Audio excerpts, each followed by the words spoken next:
Chapter 840. Brainwashed by Gu Yunshu. Wei Lan was stunned for a moment. "Little master, why are you asking this?" She had already wiped Yunshu's hands. She got up and wrung the towel because she wiped Yuanji. "We want to take a look at the other rooms after closing when there are no customers." As soon as he finished speaking, Yuanji said, "Cousin said that she wanted to consider it, but she didn't agree." Gu Yunshu snorted. "I will definitely convince her. My sister likes me very much. She won't have the heart to reject me." "Ha ha ha, you're praising yourself. Yunshu, you're getting more and more shameless. If you mock me again, I'll draw a turtle on your face later." "Thick-skinned, he. Gu Yunshu pretended to cover his mouth. Bian Yuanji quickly dodged to the side and said to Wei Lan, "Sister, we'll go back to the room first." Then he ran. Gu Yunshu hurriedly chased after him. The two of them quickly entered the private room. Wei Lan stood on the spot and watched as their little figures gradually disappear. The corners of her mouth pursed slightly. Puffed. A familiar sneer suddenly came from the side. Wei Lan turned around and saw Xiaoyi leaning against the pillar under the corridor. She had an expression that said, "Am I right?" She slowly walked in front of Wei Lan and pointed at the door of the room. "You didn't believe me when I told you, but did you hear him now? They're going to stay until closing time and then check all our private rooms." Wei Lan didn't say anything this time. Xiaoyi became even more smug. "They treat this place as their own backyard. They can visit whenever they want." Who agreed? "Why don't they take a look at themselves? Those esteemed guests wanted to visit, but our madam didn't agree." "Just them? How prestigious." Wei Lan thought of Gu Yundong's expression of gratitude, and felt that she was not the kind of guest who would make unreasonable requests. Hence, he still defended her. Just now, it was just the thoughts of the two young masters. "You heard it too. That girl didn't agree. But she said she'd think about it. She didn't say no. Perhaps, it's to appease the little masters." Xiaoyi snorted. "You're really stubborn. All right, let's see if they'll stay until closing time. Let me tell you first, I won't be polite to such rude guests who make excessive requests. Our shop is backed by the wife of the prefecture magistrate. There's no need to give anyone face in the entire Xuanhe prefecture." After saying that, she turned around and left. "Xiaoyi!" Wei Lan chased after her for a few steps before stopping. She turned her head and looked in the direction of the room. After a while, she returned to the hall. Meanwhile in the room, Gu Yundong was brainwashing Gu Yunshu. "Sister, don't you often say that we have to catch them off guard? Think about it. If you suddenly say that you want to inspect the shop and check all the rooms today, everyone won't have time to prepare. What you see will be the true appearance of the rooms, right? I heard a story from our teacher. He said that an emperor from the previous dynasty wanted to experience the suffering of the common people, but every time, he would mobilize a large number of people and tell everyone in advance. Then, everyone would know where the emperor went, so everything was prepared in advance. When the emperor left the palace, he would see the common people singing and dancing. The common people would eat their fill and wear warm clothes with a satisfied smile on their faces. Guess what happened in the end? Gu Yunshu deliberately kept her in suspense. If you find any errors, ads pop up, ads redirect, broken links, non-standard content, etc., please let us know report so we can fix it as soon as possible. Chapter 841. Ask Eldest Aunt. Gu Yundong resisted the urge to roll her eyes. Of course, she knew that this kind of story was too common. However, when she saw that her eldest aunt was listening with interest, she did not interrupt and even asked, "What happened in the end?" Gu Yunshu picked up a fry with his chopsticks and ate it. He took a sip of milk tea and lowered his voice mysteriously. After that, the previous dynasty was destroyed. This causal relationship had changed too quickly. Eldest Aunt Gu didn't understand. She looked shocked and asked, "Why?" "Sigh, because what the emperor saw when he went to the common people was what others let him see. He didn't know what the common people's true lives were like. He felt that everyone was living well. There were no corrupt officials in the royal court, and the common people were well fed. Then, as the emperor, he didn't need to do much. He no longer worked hard to rule, no longer cared about the officials who were rich. He even increased the taxes and taxes. He wanted people to build a summer residence for him, wasting the people's money and forcing the common people to have no way out. Eldest Aunt Gu was enlightened. She nodded and said, I think your teacher's story is quite good. We commoners have a hard time. Isn't that so? Gu Yunshu immediately nodded fiercely. Then he was stunned. No, that was not what he wanted to say. He looked at Gu Yundong and realized that there was no other change in her expression. He quickly changed the topic. Eldest sister, look. We have to see the bigger picture from the small. No, the smaller picture from the big. Although New Tea Pavilion is small compared to the previous dynasty, the logic is the same, right? You suddenly did this when no one was on guard. Gu Yundong saw that his mouth was about to dry up and handed him a milk teacup. All right. I understand. I'll get Lu Sheng to go back and tell father that we won't be coming back for dinner tonight. Gu Yunshu's eyes lit up. Eldest sister, you're the best. Gu Yundong tapped his head and said to eldest Aunt Gu, I'm going out for a while. It was not suitable for men to enter New Tea Pavilion, so Gu Yundong asked Lu Sheng, who had driven over, to rest at the tea stall beside him. The business of this tea stall was very good now. There were especially many coachmen like Lu Sheng who sent Miss and Madam to New Tea Pavilion. Gu Yundong returned after instructing Lu Sheng. However, when she passed by the counter, she felt an unfriendly gaze. She turned her head to look, and the other party immediately put on a smile. Gu Yundong raised her eyebrows. This seemed to be the person who had ordered for them previously. She lowered her eyes and suddenly smiled. Yunshu, that brat, had a point. Xiaoyi maintained her smile. After Gu Yundong left, she snorted. She would wait for 2 hours to see if this stranger would leave. If the stranger did not leave, she would have to ask her to leave. Gu Yundong returned to the room and saw Gu Yunshu showing off to Bian Yuanji. I told you that my elder sister dotes on me the most. Look, I just told her a story and she agreed. It made the other stories I prepared useless. Gu Yundong could not help but knock him on the head. On the other hand, eldest Aunt Gu could not help but ask, You've been here all afternoon. Will it delay your work? She knew that Gu Yundong was very busy now. There were many things to do in the shop and workshop. I won't delay. I can take this opportunity to rest. In fact, when she went out just now, she was still wondering if she should take down the brush and paper from the carriage to take a look. However, she instantly dismissed this thought. I happen to have something to ask you. If you find any errors, ads pop up, ads redirect, broken links, non-standard content, etc., please let us know. Report so we can fix it as soon as possible. Chapter 842. Chasing Gu Yundong away. What is it? Eldest Aunt Gu asked.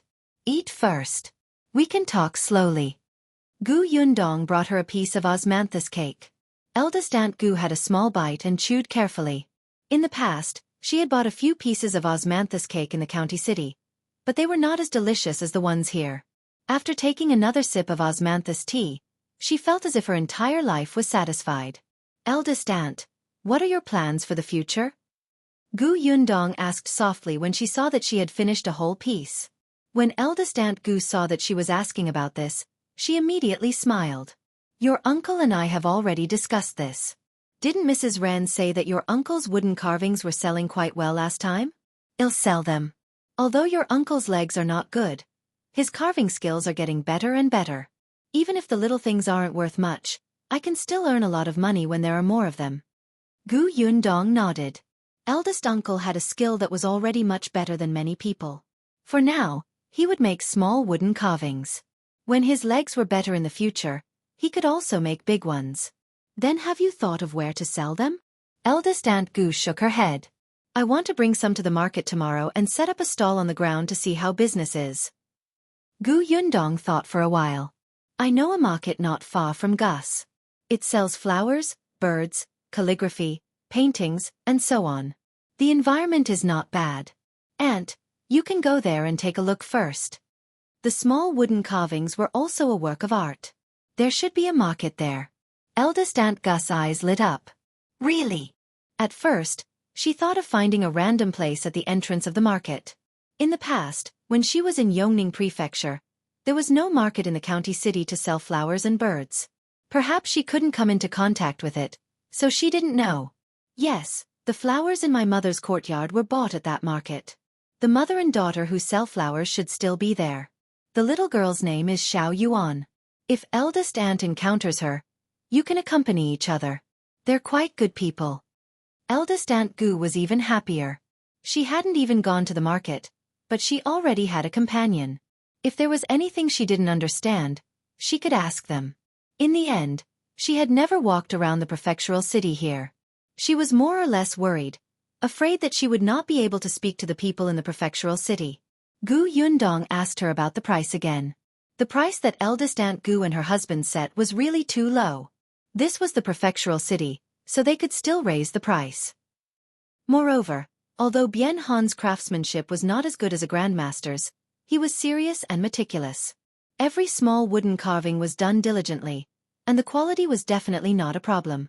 Eldest Aunt Gu was actually not good at doing business, but she would ask. As Gu Yundong chatted with her, she slowly felt that she had become much more straightforward. As expected, eldest Aunt Gu was still the same eldest Aunt Gu as before. Knock, knock.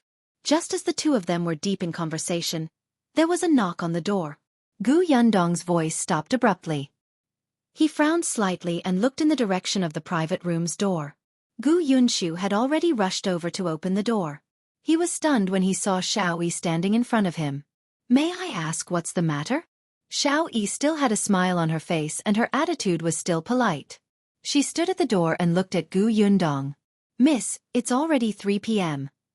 3 p.m.? So what? All right, I understand. Gu Yundong smiled and nodded gently. If you find any errors, ads pop up, ads redirect, broken links, non-standard content, etc., please let us know report so we can fix it as soon as possible. Chapter 843, Fight. Xiao Yi saw that she was pretending to be stupid and did not know what was good for her, so she simply made it clear. Miss, it's like this. Ever since our new tea pavilion opened for business, there have been many customers every day. Whether it's the hall or the room, it's filled with people. Especially after noon, some customers still have to wait for seats. Gu Yundong frowned, but Xiaoyi continued to smile and said, It's the most crowded time now, so there's no room.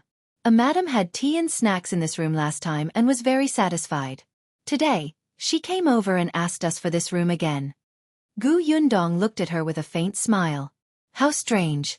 There was actually someone who chased away guests. Gu Yunshu scratched his head and looked up at Xiao Yi. Didn't you tell that madam that there are already guests in this room? Xiao Yi lowered her head to look at him, then continued to look at Gu Yundong and said, Miss, look, you've been here for nearly 4 hours.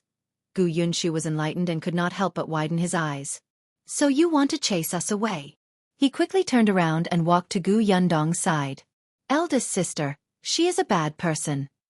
Xiao Yi was so angry that she almost fell backward. This stinky child. Gu Yundong saw that she could not maintain the smile on her face and finally said, But we haven't finished eating. She had been talking to eldest Aunt Gu just now and only eaten 2 pieces of osmanthus cake on the table. Gu Yunshu had finished his fries, but Yuanzi's chicken nuggets were still there. He wanted to eat them later. Xiao Yi also saw the table in front of them and felt even more contempt in her heart. She did not expect them to eat so slowly just to stay here until closing time. She had really learned something. You can take the food back. As soon as she said this, Wei Lan ran over while panting. She pulled Xiao Yi out. Do you know what you're doing? Is this how you treat guests? Then, she bowed apologetically to Gu Yundong. Miss, I'm sorry. There were too many things to do. She was too busy. I'm really sorry. Wei Lan did not expect that Xiao Yi would really come here to chase away guests when she only went to the toilet. From the first day they came here as workers, Madame Dai and Miss Nie had emphasized that they were not allowed to be rude to guests or chase them away. They tried their best to satisfy the customers' needs. If they made rude requests, they had to reject them tactfully. Only those who were really unreasonable would be chased out and not be allowed to step into new tea pavilion from now on. However, this girl had never done anything out of line. She had brought 2 young children with her, but they did not cause a commotion to affect the other guests. It would be unreasonable for Xiao Yi to chase them away like this. She lowered her voice and warned her, Don't go overboard. It won't do you any good to offend the guests. What's there to be afraid of? We have Madame Dai. At this moment, Gu Yundong had already stood up and was walking towards the door when she heard this. Therefore, this person was with Madame Dai. As expected, the conflict still emerged. Xiaoyi refused to leave. Wei Lan tried to pull her a few times but to no avail. At this moment, a scream suddenly came from the hall in front. Following that, the round-faced girl from before ran over and called Wei Lan and Xiaoyi. Sister Lan, Sister Xiaoyi. Bad news. Someone is fighting in front. What? Wei Lan and Xiaoyi were shocked. If you find any errors, ads pop up, ads redirect, broken links, non-standard content, etc. Please let us know report so we can fix it as soon as possible. Chapter 844. Inquiry. Wei Lan immediately ran to the front hall. Xiaoyi paused for a moment and turned to look at Gu Yundong. She quickly followed the round-faced girl. Gu Yundong stood where she was and was silent for a moment. Then she said to eldest Aunt Gu, who was standing behind him, "Aunt, rest here first. I'll go over and take a look." "I'll go with you." "No, I'll be right back." With that, Gu Yundong strode towards the main hall. Just as she turned around the large screen in the hall, she heard a commotion. There were many people in the hall.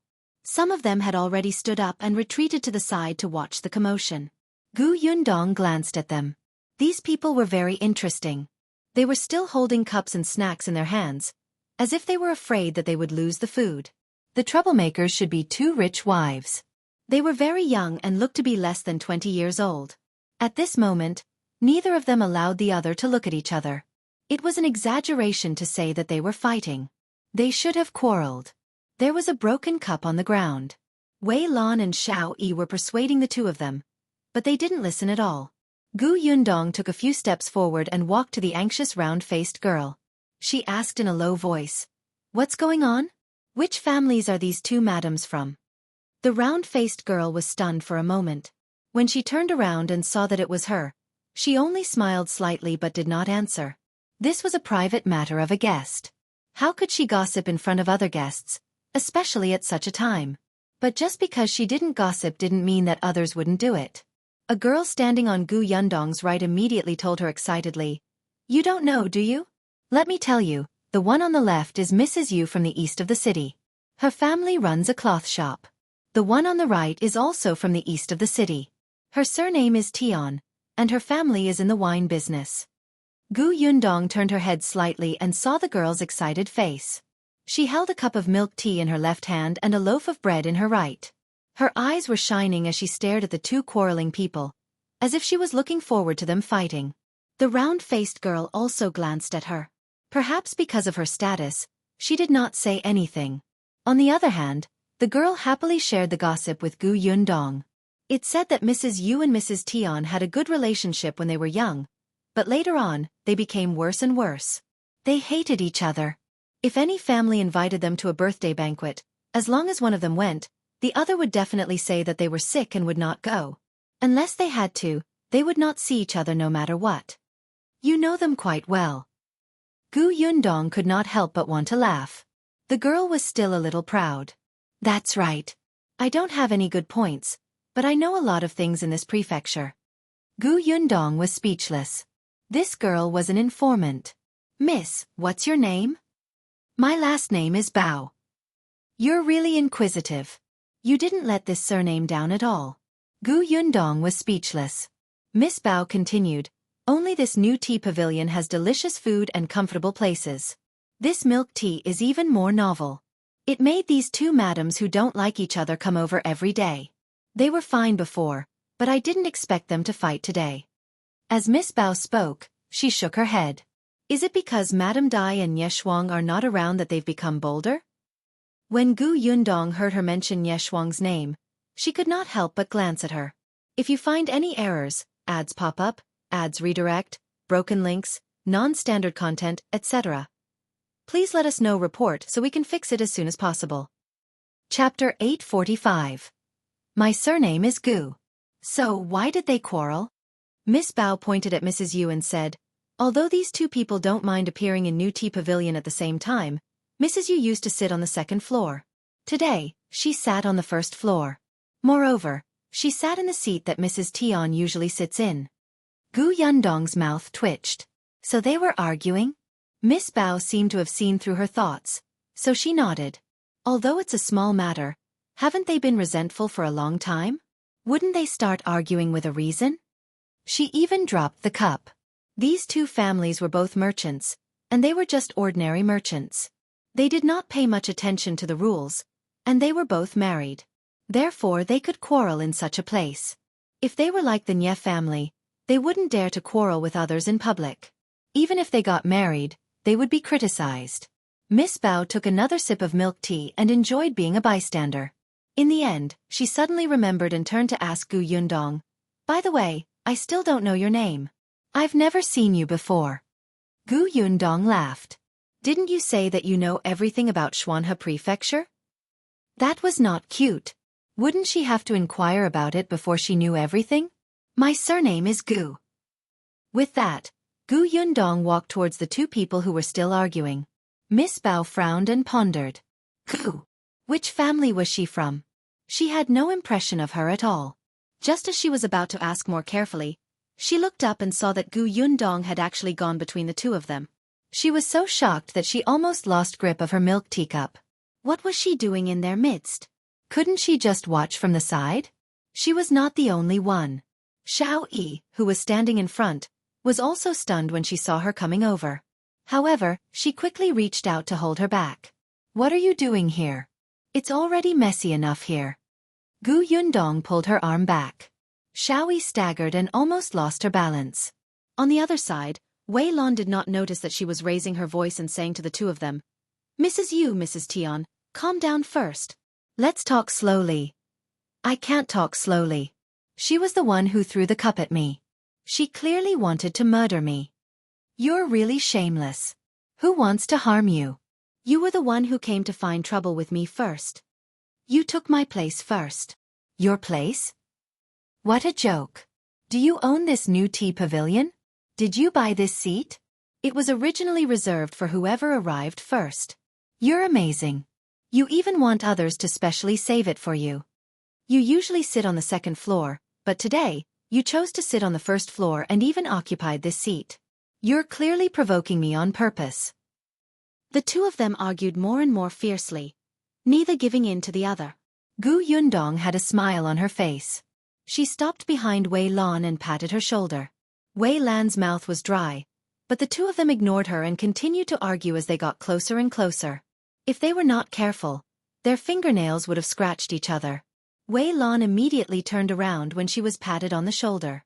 She was even more surprised to see Gu Yundong walking over. "Go to the kitchen and find two strong old women," Gu Yundong said. Wei Lan was stunned for a moment before she smiled bitterly. "Miss, go back to the private room. I'll give you an explanation when I'm done." She thought that Gu Yundong was still angry about what happened before. If you find any errors, ads pop up, ads redirect, broken links, non-standard content, etc., please let us know report so we can fix it as soon as possible. Chapter 846. She's Boss Gu? However, Gu Yundong said, "Wei Lan, my name is Gu Yundong. I think Madame Dai and Ye Shuang have mentioned my name before." Wei Lan's eyes widened. Gu Yundong? Wasn't that the name of the third boss of their new tea pavilion? She was actually the Gu family's boss? Wei Lan was suspicious for a moment, but on second thought, there were very few people who knew that one of the new Ming pavilion's bosses was Gu. There was no need for this person to lie to her now. Besides, the old women in the kitchen had all said that they had seen Boss Gu. If she wasn't, she would immediately be exposed. Thinking of this, Wei Lan hurriedly nodded and quickly ran in the direction of the kitchen. On the other side, Xiaoyi had just stabilized herself. When she saw her, she wanted to go forward and criticize Gu Yundong. Unexpectedly, Wei Lan did not see her at all. Instead, she bumped into her as she ran, causing Xiaoyi to take a few steps back. She pressed her hands against the edge of the table and barely managed to stand. She was instantly furious. She swung her painful fingers and said angrily, "Wei Lan, what's wrong with you?" Hiss. Wei Lan returned very quickly with two old women behind her. Two old women squeezed into the crowd. When they saw Gu Yundong, their eyes lit up. Boss Gu. When Wei Lan heard this, she finally believed it completely. Her eyes were filled with excitement as she hurriedly greeted respectfully, "Boss Gu." She really did not expect that the rumored mysterious Boss Gu would actually appear in front of her. She even thanked her. For some reason, Wei Lan's face was a little hot. Thinking about what she had done today, she didn't seem to have done anything rude, right? As for Xiaoyi, forget it, let's not think about it anymore. These were not things she should worry about. Boss Gu definitely knew. The most important thing now was to quiet down the two arguing madams. The new tea pavilion had already become a place to watch the commotion. Afraid that Gu Yundong did not know their identities, Wei Lan quickly went forward and planned to explain to her in advance. But Gu Yundong had already reached out and instructed the two old women to pull Mrs. Yu and Mrs. Tian away.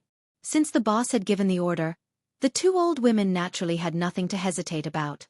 They immediately hugged the two quarreling customers, who were about to attack, and dragged them back. Mrs. Yu and Mrs. Tian were stunned. They did not expect someone to dare to attack them. They turned around and realized that it was an unfamiliar old woman. They immediately stopped arguing and struggled slightly. "What are you doing? Who are you? Let go of me. Let go." Only then did Gu Yundong step forward. Her voice suddenly rose as he called out to the left, "Mrs. Yu." Mrs. Yu was shocked and subconsciously stopped talking to look at her. Gu Yundong raised her voice to the right. "Mrs. Tian." Mrs. Tian also looked at her. The two of them were finally not as noisy as before. The entire hall fell silent because of Gu Yundong's voice. Xiaoyi's fingers no longer hurt. When she looked up, she realized that Gu Yundong was in control of the situation in front of her. She was instantly dissatisfied. She was standing far away just now and the two madams were arguing fiercely, so she did not hear the two old women call Gu Yundong boss. At this moment, they saw that this strange person was actually bossing around in her shop.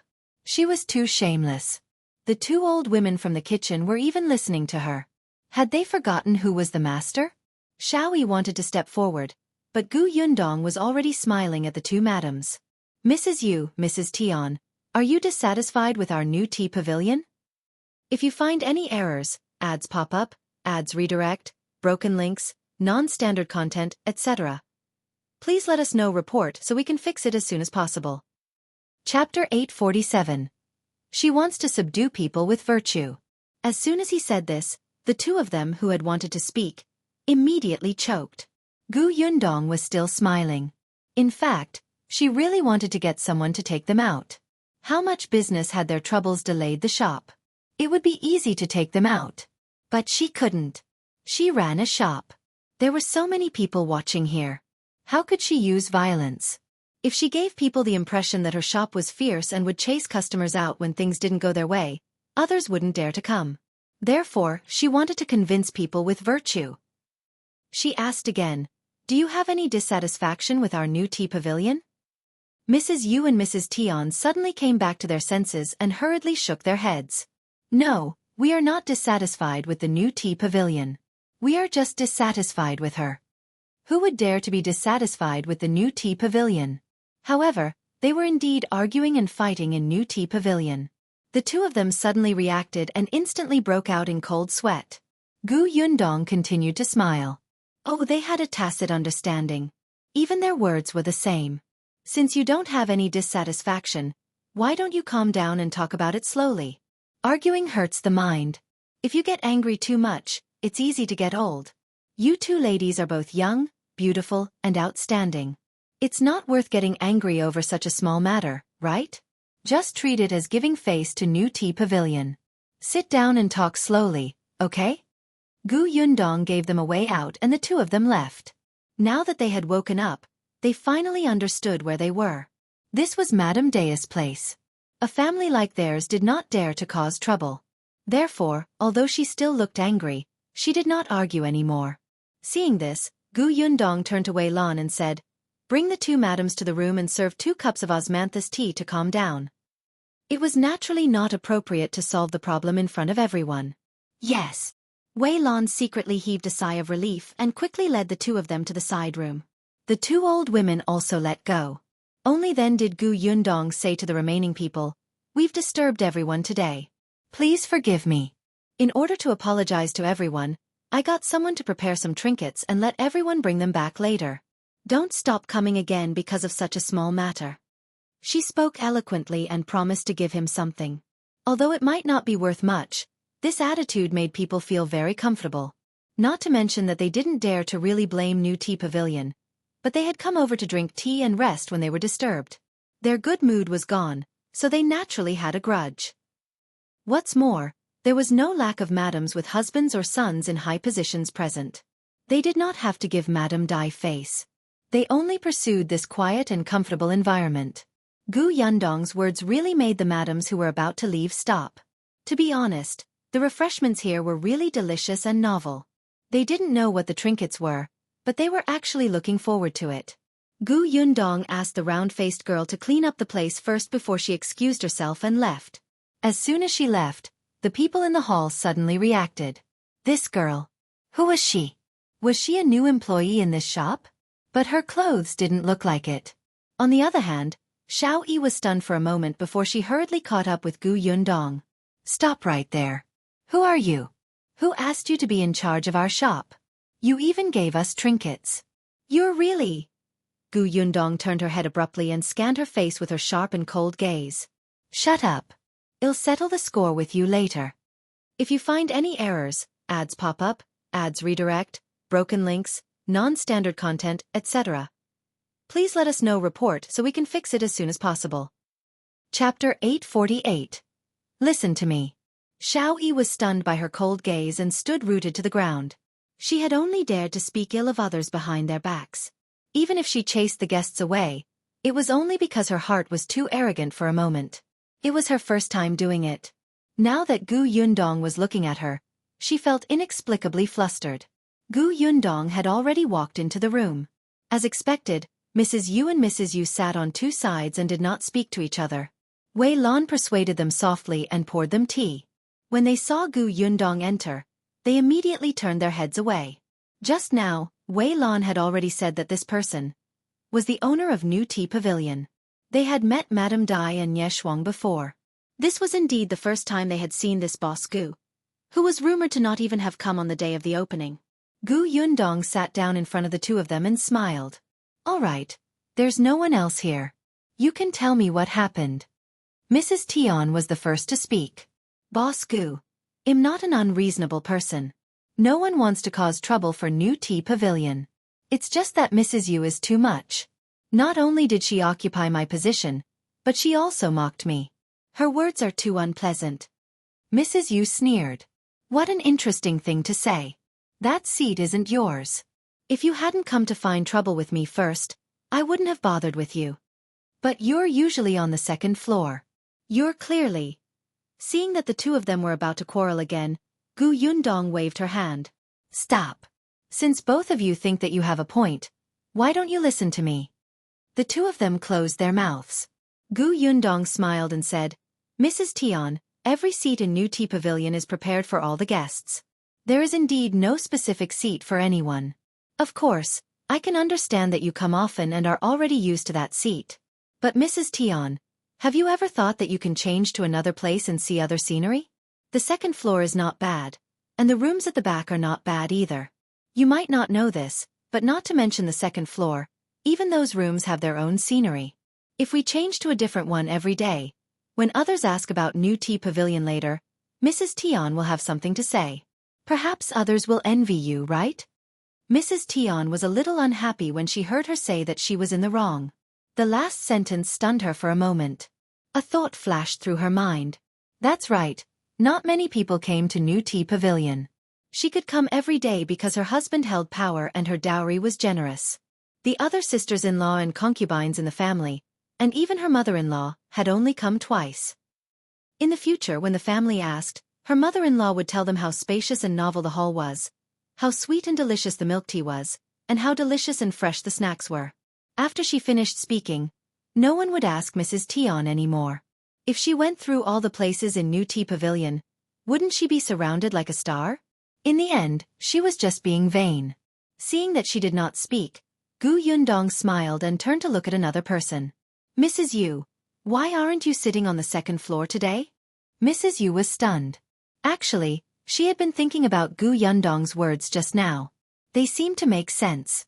Hearing her question, she glanced at Mrs. Tian and said, I was originally on the second floor, but there was someone I didn't like on the second floor today, so I came downstairs. There were many people downstairs at that time. It seems that that place is not bad. Who knew that Mrs. Tian often sat there? She usually came early and went straight to the second floor. The corners of Gu Yundong's mouth twitched. There are so many people who don't get along with you. If you find any errors, ads pop up, ads redirect, broken links, non-standard content, etc., please let us know report so we can fix it as soon as possible. Chapter 849. It's over. Gu Yundong nodded, indicating that she understood. Then she asked, Have you never said this to Mrs. Tian? What's there to say? Am I very familiar with her? I can't even be bothered to look at her. She walked in front of me perfectly fine and even blocked my light. Mrs. Yu rolled her eyes, as if Mrs. Tian was a dirty thing. With this gaze, even ordinary people would feel unhappy, let alone Mrs. Tian, who had a grudge against her. Mrs. Tian's anger was instantly ignited again. You can't be bothered to look at me? Then I walked in front of you and you mocked me? If your words weren't so unpleasant, would I have quarreled with you? You were clearly the one who provoked me first. Seeing that they were about to argue again, Gu Yundong said, Look, this is actually a very small matter. Mrs. Yu, don't say too much. If Mrs. Tian takes 2 steps, such a thing won't happen at all. What's the big deal? If I don't have a seat, I'll change it. If the 2 of them don't get along, they won't talk at most, right? I know you were impulsive, but if you quarrel in front of so many madams and young ladies, I'm afraid the entire Xuanhe prefecture will be in an uproar in less than half a day. It's not worth it to implicate your reputation and your family's reputation because of such a small matter. The 2 of them stopped talking. Actually, they had calmed down and knew that they had done something wrong just now. Even if they wanted to quarrel, they could not quarrel in New Tea Pavilion. Although their family was only an ordinary rich family, it was really embarrassing for them to scold each other in public like a shrew in the market. They would probably not be able to answer to their husband and mother-in-law when they returned. The 2 of them thought it through and felt that what Gu Yundong said made sense. Seeing that the 2 of them had calmed down, Gu Yundong smiled and said, Can we just let this matter go? It's not easy for our New Tea Pavilion that has just opened for business. Take it as giving New Tea Pavilion face. I'll get someone to offer you some trinkets later. She gave them a way out, and Mrs. Yu and Mrs. Tian immediately followed suit. They smiled and said, Thank you, Boss Gu. Then, the 2 of them chatted awkwardly in a gentle tone and let this matter pass. Gu Yundong smiled. Isn't that good? Damn it, it was not easy to be a female director of mediation. She was so tired that she was sweating. She might as well carry them out. Gu Yundong felt that she had to hire someone who was capable in this area. Have some tea. The 2 of them drank a cup of tea. After a moment of silence, they finally stood up and walked out of the room. Gu Yundong was the first to come out. Many people in the hall were waiting absent-mindedly. They craned their necks to look at the backyard. Especially that Miss Bao. She was standing behind the big screen, waiting to see the situation immediately. Qiuyue wanted to go to the private room to take a look a few times, but she suppressed it in the end. The hall was still a little chaotic now. She still had to bring people to clean up and appease the guests. She could only suppress the dissatisfaction in her heart first. With Wei Lan in the private room, if anything really happened, it would be Wei Lan's responsibility. Thinking of this, Qiuyue was not in a hurry. When Gu Yundong came out, everyone in the hall looked over. Miss Bao took a few steps forward and asked softly, How did it go? Gu Yundong moved to the side and Mrs. Yu walked out from behind her. If you find any errors, ads pop up, ads redirect, broken links, non-standard content, etc., please let us know report so we can fix it as soon as possible. Chapter 850. Trinkets. When everyone saw this, they were surprised. Oh, the 2 of them really stopped arguing.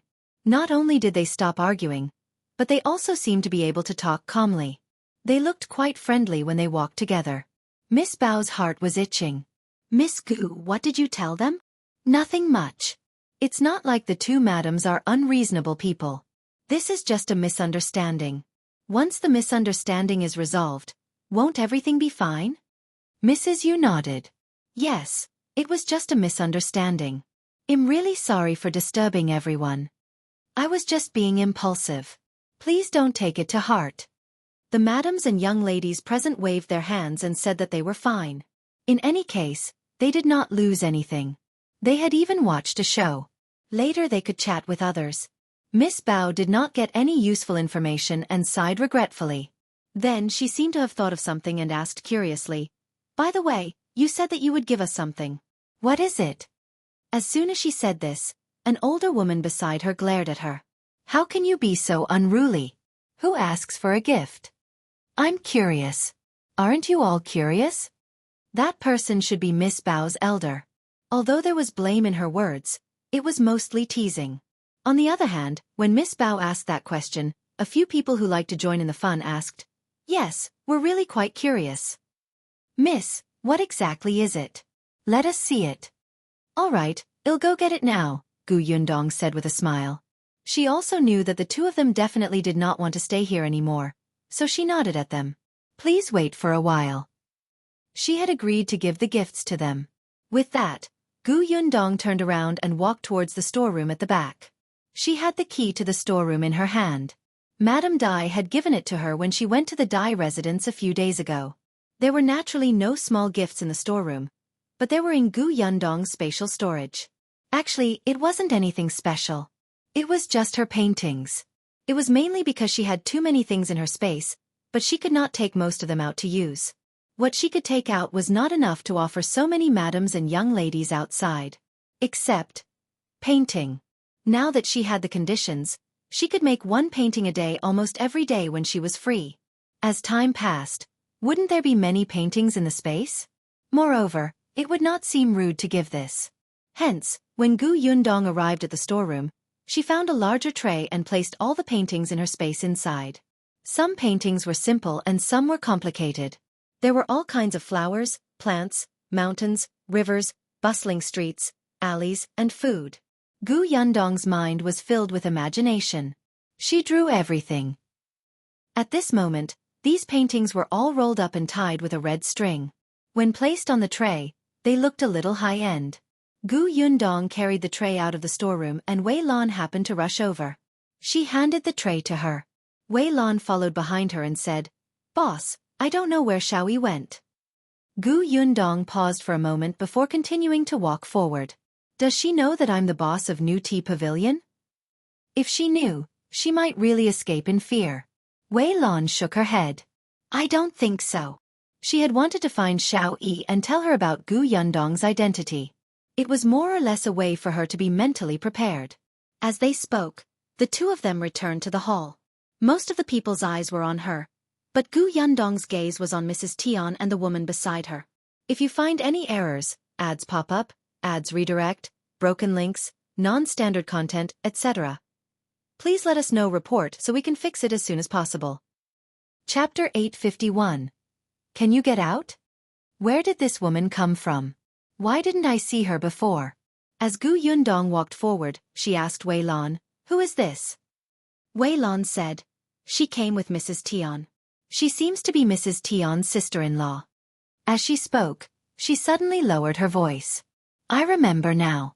This sister-in-law seems to be Mrs. Yes concubine's sister-in-law. She also married the eldest son of the Tian family's concubine. In that case, the two of them were in-laws? Gu Yundong frowned slightly. Just as she was about to walk to Mrs. Tian's side, she suddenly realized that Mrs. Tian, who had been comforted just now, had become irritable again. She looked at Mrs. Yu with uncontrollable anger. The woman beside her kept persuading her. Forget it, sister-in-law. It's not like you don't know her personality. Let's just take a step back. Anyway, I've already gotten used to what happened at home in the past. Get used to it? Mrs. Tian sneered. You're a concubine's daughter, but I'm not. I'm the proper wife of the Tian family.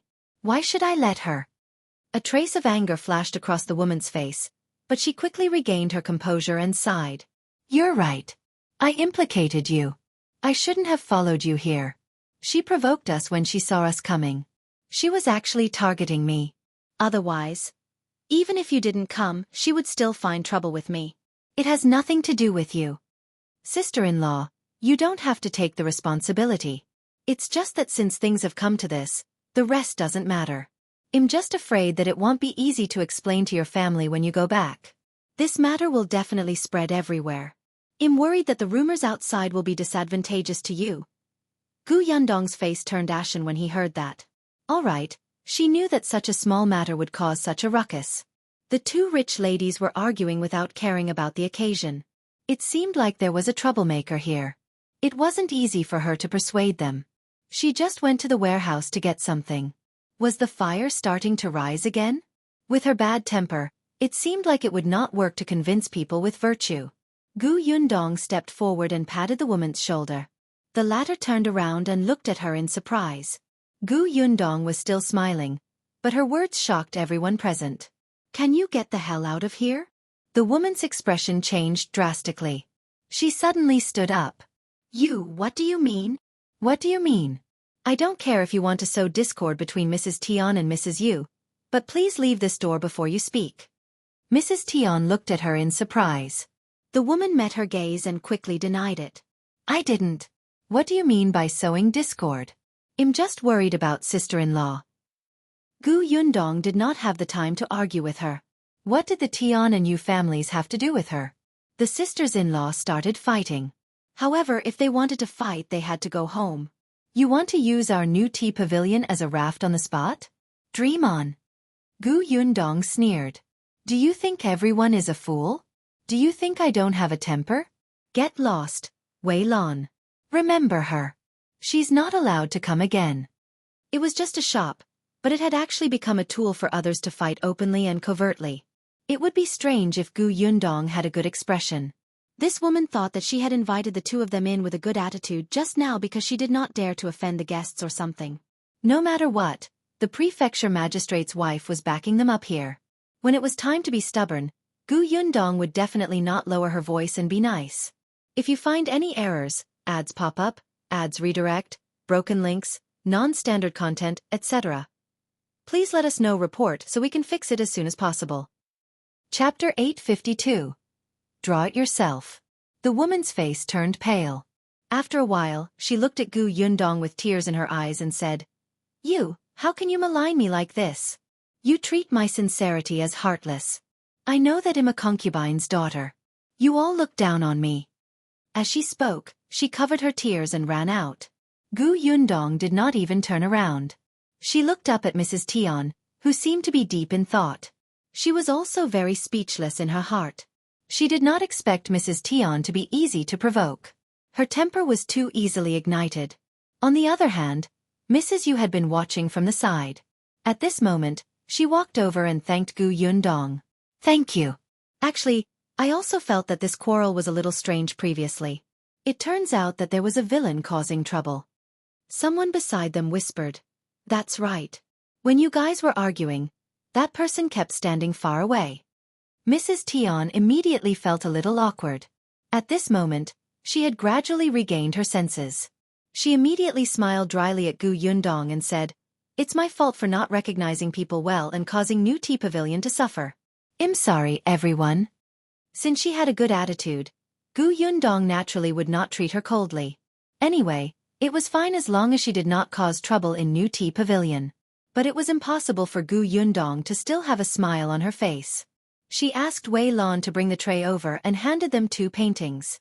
This is a small gift from New Tea Pavilion. I hope the two of you like it. What's this? Miss Bao couldn't help but ask curiously. Gu Yundong took a roll and handed it over. Miss Bao blinked. For me. Gu Yundong thought about it and took it back. Hey, wait, I didn't say I didn't want it. Why did you take it back? Gu Yundong smiled. It's not that I don't want to give it to you. I just want you to draw it yourself. She placed the painting back on the tray and pushed the tray forward. These are all paintings. Take it as a gift from me to everyone. However, the scenes and items drawn here are all different. Some are simple, and some are complicated. The paintings are all rolled up, so I don't know what's on the paintings. Why don't everyone take a look and treat it as fun? Miss Bao's eyes lit up when she heard that. All right. This is interesting. The others also walked over curiously. The gift is actually a painting. This is quite elegant. It's more like letting us draw it ourselves. That will depend on everyone's luck. My hands are itching. Can I be the first to draw it? Hey, that won't do. Who doesn't know that you're famous for being lucky? I think you should be the last. The person in front covered her mouth and laughed. You said that I'm lucky. Even if I'm the last, I might still draw the best. Everyone laughed, and the atmosphere in the hall instantly became lively and harmonious. On the other side, Mrs. Yu and Mrs. Tian lowered their heads and left quietly when no one was paying attention. However, when they walked out of the door, they were suddenly stunned when they saw a person in the carriage at the door. Immediately after, the two of them smiled dryly and hurriedly greeted the person before leaving. As for whether they would come to New Tea Pavilion in the future, they did not know. In short, after Mrs. Tian returned, there would probably be no peace at home. Yundong naturally knew that they had left, but the atmosphere in the hall became more and more lively. Miss Bao was the first to draw a painting since she was the closest. If you find any errors, ads pop up, ads redirect, broken links, non-standard content, etc., please let us know report so we can fix it as soon as possible. Chapter 853. No heart to resist. Someone couldn't help but move closer to her. Quick, take a look at what's on it. Miss Bao was inexplicably nervous, especially since everyone's attention was on her. It made her feel as if she was holding a fragile item worth 10,000 gold coins. After a long while, she held her breath and carefully pulled off the red string tied to the painting, spreading it out bit by bit. Halfway through, she suddenly rolled it up again. It made the hearts of the others standing beside her skip a beat. Yundong could not help but rub her forehead. It's just a painting. Do you have to do this? Is there too little entertainment? After a while, Miss Bao opened the painting again. In the next moment, she let out a wow, and her face was filled with obvious joy. Those who were sitting further away heard this and became more curious. However, they were no longer young ladies. They still had to be more dignified. However, there were still young ladies of similar age who exclaimed, "So cute." Yundong glanced at it. Oh, it was the Q picture. She had drawn it when she saw a large group of children flying kites in Yongfu village last time. She suddenly had an idea. They were all big-headed and small-bodied. They were pulling the kite string in their hands as groups. There were also some who sat at the side and watched. Some were eating with food in their hands. Some were teary-eyed and wanted to play but didn't dare to. Some were playing pranks. There were also two children fighting with two stalks of grass sticking out from their heads. Their postures were all different and vivid. However, without exception, they all had big eyes and small mouths. They were even cuter than dolls, making one's heart tremble. Women had no intention of resisting such a cute thing. Not only did Miss Bao like it, but even the people beside her were the same. Someone asked Yundong, "Are the other paintings all like this?" Yundong shook her head. "No, there are only 3 or 4 of these." Everyone was a little disappointed, but they still rubbed their palms together, hoping that they could get one of these 3 or 4 paintings. There were even people who discussed with Miss Bao and wanted to exchange with her. Yundong asked everyone to sit down. "I'll get Wei Lan to bring a tray over. Everyone will have a share. One by one." Although everyone was anxious, they all sat back down. As expected, Wei Lan walked past the crowd with a tray. At this moment, be it the guests on the second floor or the people in the private rooms, they all heard the commotion and came over. There were also a few children among them, but they were all restrained by their elders and did not make a fuss. Soon, someone drew a painting and opened it hopefully. Unfortunately, there was no such painting that she wanted. She was a little disappointed. However, soon after she became slightly happy. This seems to be a charcoal drawing that's been popular recently? Is it a charcoal drawing? This drawing is too lifelike. Look, there's a shadow here. The people around them all looked over, including Miss Bao. The one in her hand was not a charcoal drawing. When she heard that it was a recent trend, a madam said, "I've heard of this charcoal drawing. My son has been learning it recently. Sigh, if only I could draw it later. How is this a trinket? This is clearly something good. Isn't it?" Discussions broke out in the hall. Everyone looked at Yundong in amazement. The people in the carriage outside the door had been watching silently. One of them could not take it anymore and said unhappily, "Madam, did I say anything wrong? If you find any errors, ads pop up, ads redirect, broken links, non-standard content, etc. Please let us know report so we can fix it as soon as possible. Chapter 854. She's the third boss. I don't know where she came from. It's fine if she became the master of our new tea pavilion without permission, but she even became the master of the place. Wei Lan just had to listen to her as if she was the master and let her win people over. The person who spoke was Qiuyue, who had disappeared earlier. At this moment, she was standing beside the carriage, and the person sitting in the carriage was Madame Dai. Qiuyue originally wanted to stop Wei Lan, but when she thought about how Wei Lan had been going against her today, she felt especially uncomfortable. In New Tea Pavilion, the person with the highest chance of competing with her for power was Wei Lan. As for Su Qing, she didn't care at all. If she took this opportunity to make Madame Dai's impression of Wei Lan worse, wouldn't that be killing two birds with one stone? Coincidentally, Madame Dai had actually come this morning. Qiuyue knew that she would go to a friend's house not far from here in the afternoon, so she simply ran over to look for her. When she returned, she happened to see Yundong scolding Mrs. Tian's sister-in-law. She even chased away our new tea pavilion's guest and directly said that that person was sowing discord and offended Mrs. Tian and Mrs. Yu. This is too bad for our new tea pavilion's reputation. Madam, you can't let her off. The more Qiuyue spoke, the angrier she became. However, she did not hear Madame Dai's voice for a long time and was a little puzzled. However, when she looked up, she realized that Madame Dai was smiling. Qiuyue was a little stunned. Madam. Madame Dai finally glanced at her. Sowing discord? Isn't it what you're doing now? Qiuyue's face instantly turned pale. She hurriedly lowered her head. This servant doesn't dare. Madame Dai looked at her with disappointment in her eyes and did not continue. She only got the maidservant beside her to help her out of the carriage and walked towards New Tea Pavilion with a smile. Usually, she would have noticed it as soon as she arrived, but at this moment, her attention was focused on the paintings. No one noticed her arrival for a long time.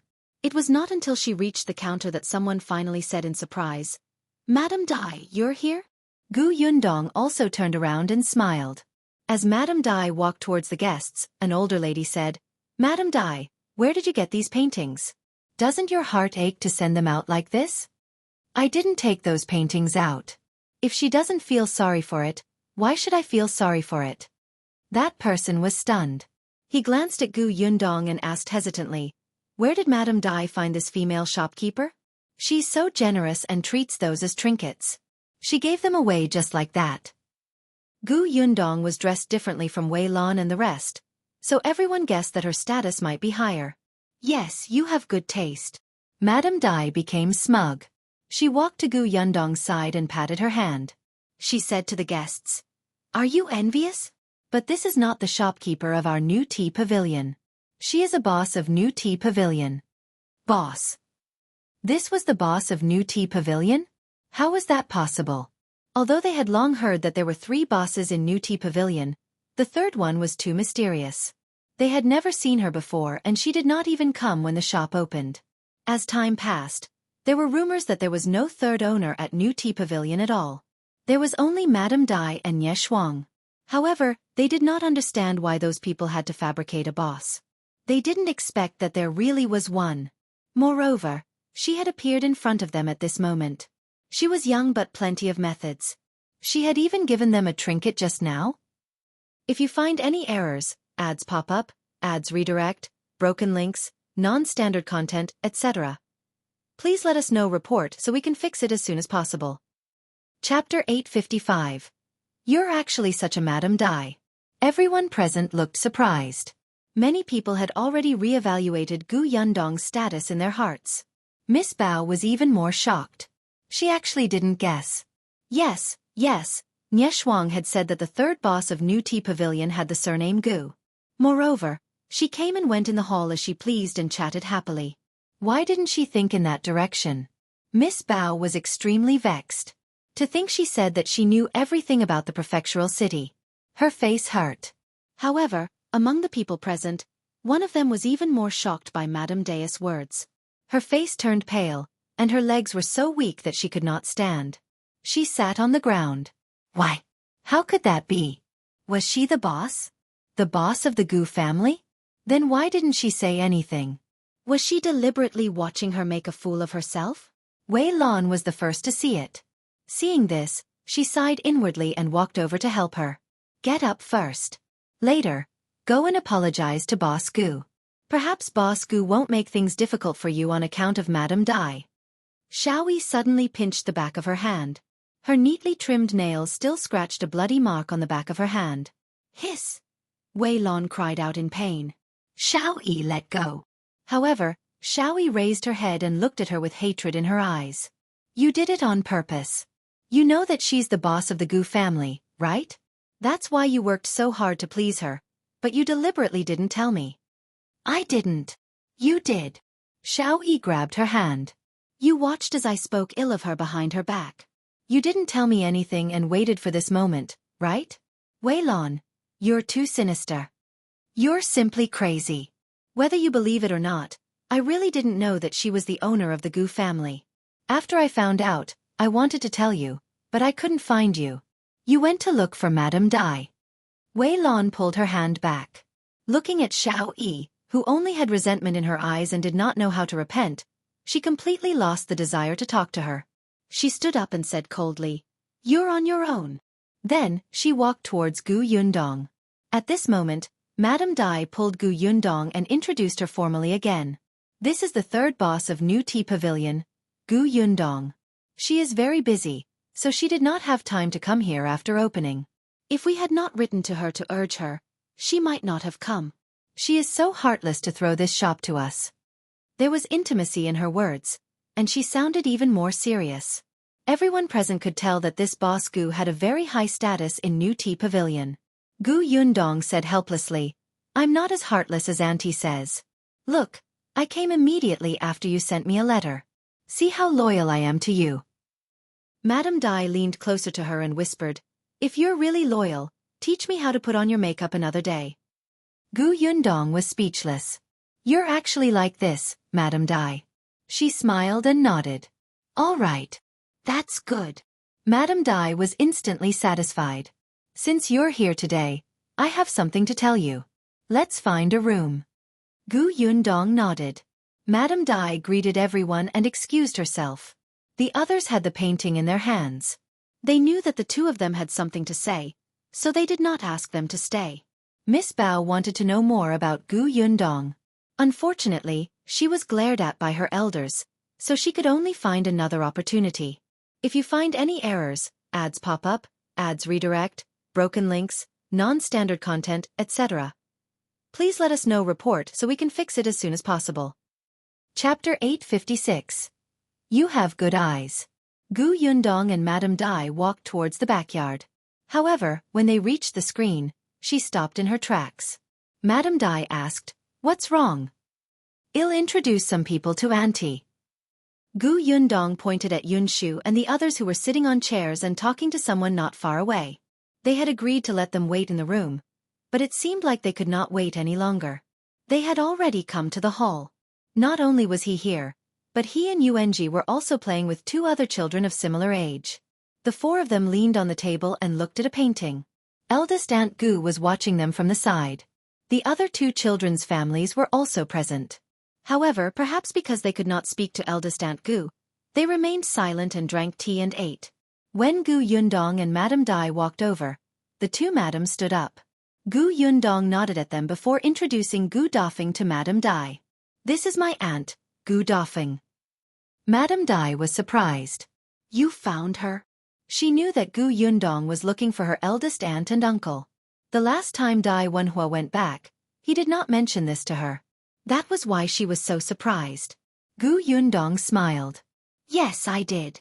Then, she introduced Yunshu and Yuanji.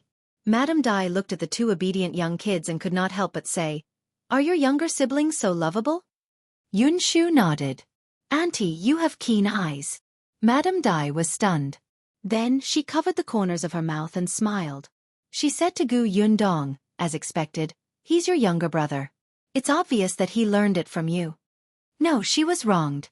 Gu Yundong held her forehead and instructed Yunshu and the rest to have fun. She had something to discuss with Madame Dai. Eldest Aunt Gu said, "Go ahead. I'll take care of them." The two of them left the hall and went to the room at the back. As soon as they left, the two madams who were originally not talking to Eldest Aunt Gu immediately came over curiously and asked, "Is Boss Gu your niece?" There were also people who heard this and came over to inquire. When Yunshu and Yuanji saw this, they felt that something was wrong and hurriedly pulled Eldest Aunt Gu back to the room. On the other hand, the two children had become familiar with Yunshu and followed her with their short legs. The child's family was speechless. However, the people in the hall did not quiet down because of their departure. Instead, the discussion became more and more intense. Still, no one knew which family Gu Yundong belonged to. After some guesses, there was no result. Even so, they all liked the paintings she took out. Although some people were unlucky and only drew the simplest ones, it did not stop them from admiring it. Initially, Gu Yundong thought that some people would lose interest in leaving New Tea Pavilion after the matter with the two madams was over. But now, no one was willing to leave. Gu Yundong was very satisfied with this scene, and so was Madame Dai. When the two of them entered the room, Madame Dai heaved a sigh of relief and said, "I heard about Mrs. Yu and Mrs. Tian.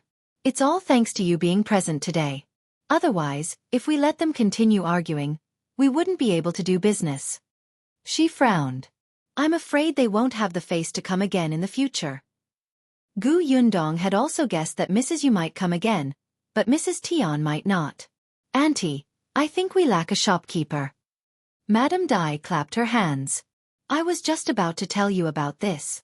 As soon as she finished speaking, a sobbing voice suddenly came from outside the door. "Madame Dai, Boss Gu, I was wrong. If you find any errors, ads pop up, ads redirect, broken links, non-standard content, etc., please let us know report so we can fix it as soon as possible." Chapter 857. Returning to her original form. The sudden sound stunned the two of them. The maidservant standing behind Madame Dai frowned and bowed for instructions. "Madam, can you let me go out and deal with it?" Madame Dai looked at Gu Yundong. "What are your plans?" "Auntie, you can make the decision. If I go, I'm afraid she won't be convinced." Madame Dai nodded and instructed the maidservant behind her, Yunshu. "Go ahead and let her understand what she did wrong." "Yes." Yunshu nodded at the two of them and opened the door of the room. She looked at Xiaoyi, who was kneeling outside the door. This room was specially spared by Gu Yundong. It was in a corner beside the kitchen warehouse and was used as an office. It was quite far from the room where the other guests were and was not easy to see. Therefore, Xiaoyi's commotion did not disturb the other guests. Seeing Yunshu, Xiaoyi hurriedly knelt down and took a few steps forward. "Sister Yunshu, please help me plead with Madam. I was wrong. I was really wrong." Yunshu looked down at her. "What did you do wrong?" I didn't know Boss Gu's identity. I was disrespectful to Boss Gu. I deserve to die." Yunshu shook her head in disappointment. She still did not know what was wrong. Even if Boss Gu didn't reveal her identity, she's still a guest. There's no reason for New Tea Pavilion to chase guests out. Xiaoyi felt wronged and cried uncontrollably. "Yes, I was too anxious. I just heard the two young masters say that they wanted to stay here until closing time. They also wanted to tour all the rooms here, so I thought wrongly." "Were you thinking in the wrong direction?" Yunshu sneered. When New Tea Pavilion first opened, many people had the same idea. They wanted to see the other rooms in the backyard, but how did Madame and Miss Nye deal with them? "Have you forgotten?" Xiaoyi's face turned pale. Yunshu said, "Madame has repeatedly reminded you that if you encounter a guest with such a request, you have to tactfully explain to the other party that this is not in line with the rules. If you encounter someone who is pestering you endlessly, you have to forcefully carry them out. But what about you? Not to mention that Boss Gu did not make a request in front of you. Even if she did, the first thing you should do is not to chase the guest away." Xiaoyi was completely speechless. She was just thinking that she was with Madame Dai. Such a small matter. Yunshu sighed in her heart and shook her head. "You don't have to stay in New Tea Pavilion in the future. Go pack up and return to the Dai residence in a while." Xiaoyi suddenly raised her head and immediately kowtowed on the ground to beg for mercy. "No, Sister Yunshu, I was wrong. Madam, Boss Gu, I was wrong.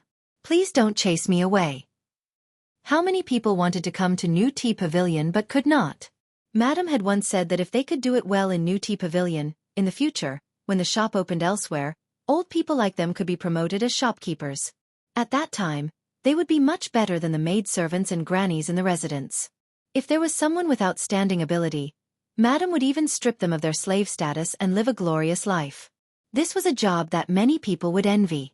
Xiaoyi knew that even Yunshu, who was in front of her, was tempted. Now, she had finally reached this step with great difficulty. Yet she was going to be beaten back to her original state? No, that's not right. It's worse than the original. She had already been abandoned by Madame. Even if she returned to the Dai residence, it was impossible for her to do the same job as before. She would probably be exiled to the manor and die of old age there. Xiaoyi cried bitterly, but Yunshu frowned. She found 2 old women from the kitchen who had come out to watch the show and quickly pulled her down. If you find any errors, ads pop up, ads redirect, broken links, non-standard content, etc., please let us know report so we can fix it as soon as possible. Chapter 858. Candidate for the Shopkeeper. Xiaoyi was pulled down, and it finally quieted down outside the door. In the room, Madame Dai could not help but shake her head and say, "It's my fault for not recognizing people. I've troubled you. Auntie, you're being too serious. People change. How can I blame you? Besides, I didn't suffer any grievances. She just had a bad attitude. She didn't hit or scold me. It was just that this attitude was not suitable for New Tea Pavilion. Forget it, let's not talk about her. Let's talk about the shopkeeper. It was just a maidservant." Madame Dai would not really take it to heart. It wasn't that she couldn't leave this shop. Instead, the shopkeeper's matter was the most important thing. In fact, there was a shopkeeper in New Tea Pavilion in the beginning. She was also found by Madame Dai. Moreover, she had been a shopkeeper in a jewelry pavilion in the past. She was also capable. Madame Dai trusted her and complied with all aspects. Logically speaking, it was not a problem to manage this milk tea shop. That person was also very confident at first, but after more than 10 days, she suddenly suggested that she was not qualified and asked Madame Dai to choose another talent. Later on, Madame Dai learned that although this shopkeeper had worked at the jewelry pavilion in the past, she also served some madams and young ladies. However, it was still very different from this milk tea shop. First of all, the madams and young ladies of the real rich families rarely went to the jewelry pavilion personally because they felt that there were too few. Instead, the shop staff had to customize for them and took the latest products from the shop to their residences. Secondly, the guests who came to the jewelry pavilion wouldn't come in batches like this. Those with insufficient status would be entertained by other waiters, and those with high status would be invited to the backyard to be received one-on-one. Thirdly, the shopkeeper's previous jewelry shop was not big, so this shopkeeper actually did not have any powerful backing. She was not confident and bowed too much to customers. This led to her being the same in the milk tea shop. She did not look as comfortable as Xiaoyi and Wei Lan, who were maidservants from the Dai mansion and Nye mansion. Madame Dai could not help but sigh in her heart. She wanted to find someone who could stand up straight, but such a person had the backing of a master. It was not easy for her to poach them. It couldn't be helped. The shopkeeper of New Tea Pavilion was gone just like that. When Yundong went to the Dai residence that day, Madame Dai had told her about these problems while she was putting on makeup. Therefore, Yundong had been thinking about this shopkeeper problem for the past 2 days. However, she did not have such connections. She still had to rely on Madame Dai or Nye Shuang. "Auntie, since you're talking about the shopkeeper, do you have someone in mind?" At the mention of this, Madame Dai's face finally lit up. "There's someone. I visited a friend of mine today because of her. My friend's family is in the capital. A few days ago, a nanny came back from the capital and said that she was here to retire. In fact, she didn't want to get involved in the disputes of the capital's main family. This nanny has some ability. The young lady of that family learned the rules from her. She has really seen the world. I finally convinced her to come to this shop tomorrow to take a look. When the time comes, I'll try my best to let her stay." A nanny from the capital? Although she's here to retire, she's not old. She doesn't need to do anything in this shop. She's just here to oversee it. With her around, such a thing will definitely not happen today. When I was young, I was also in the capital and had to receive a few pointers from her. As long as she's willing to come, it won't be a problem. If you find any errors, ads pop up, ads redirect, broken links, non-standard content, etc. Please let us know report so we can fix it as soon as possible. Chapter 859. Gu Dafeng's target is firm. Madame Dai explained the nanny situation in detail. This nanny was a rather transparent person. Since she was unwilling to get involved in those disputes, she naturally would not interfere much in the residences when they arrived at the Xuanhe prefecture. If not for Madame Dai's early arrival, the nanny would have packed her bags and planned to go to the manor to truly retire. In any case, since she was unwilling to care about the matters in the residence, wouldn't she be able to help her manage the matters in the shop? Madame Dai was quite confident. Her milk tea shop was so novel. Madame Qiuyue would definitely like it. Gu Yundong nodded. All right, well, come back tomorrow. Madame Dai heaved a sigh of relief. I was thinking of calling all the workers and cooks in New Tea Pavilion over to meet her. You can also take the opportunity to see which people are not suitable and let them go back. Madame Dai was also very helpless. Who asked the people she liked to have problems? It was the same for the previous shopkeeper. Today, Xiaoyi had directly violated the taboo of New Tea Pavilion. Her ability to choose people was too trash. Gu Yundong did not know whether to laugh or cry. Logically speaking, with Madame Dai's ability, she should not have done this. Otherwise, she would not be able to become the mistress of a family and manage the huge backyard of the Dai residence. She was the one who chose the servants in the Dai residence. Didn't the maid-servants who served her know the rules and do things? However, she had suffered setbacks in the business world time and time again, causing her to lose her temper. This milk tea shop was currently the most popular. Madame Dai felt that Gu Yundong was a lucky star and she needed her to control the situation. Gu Yundong had no objections to seeing Madame Qiuyue tomorrow. The two of them discussed the shopkeeper for a long time. It was not until the shop was closed that Yunshu came to remind them of the time. Madame Dai immediately asked Yunshu to buy some food from a restaurant not far away. They would eat dinner in the shop so that they wouldn't go back too late. Besides, Gu Yundong wanted to show Yunshu and Yuanji the rooms at the back. Speaking of this, Madame Dai was proud. Who asked you not to come when you opened for business back then? When this shop was just renovated, Nieshuang and I liked it very much. Nieshuang even said that she wouldn't go back. She would switch to a different room every day and stay here in the future. It's a good opportunity to look after the shop.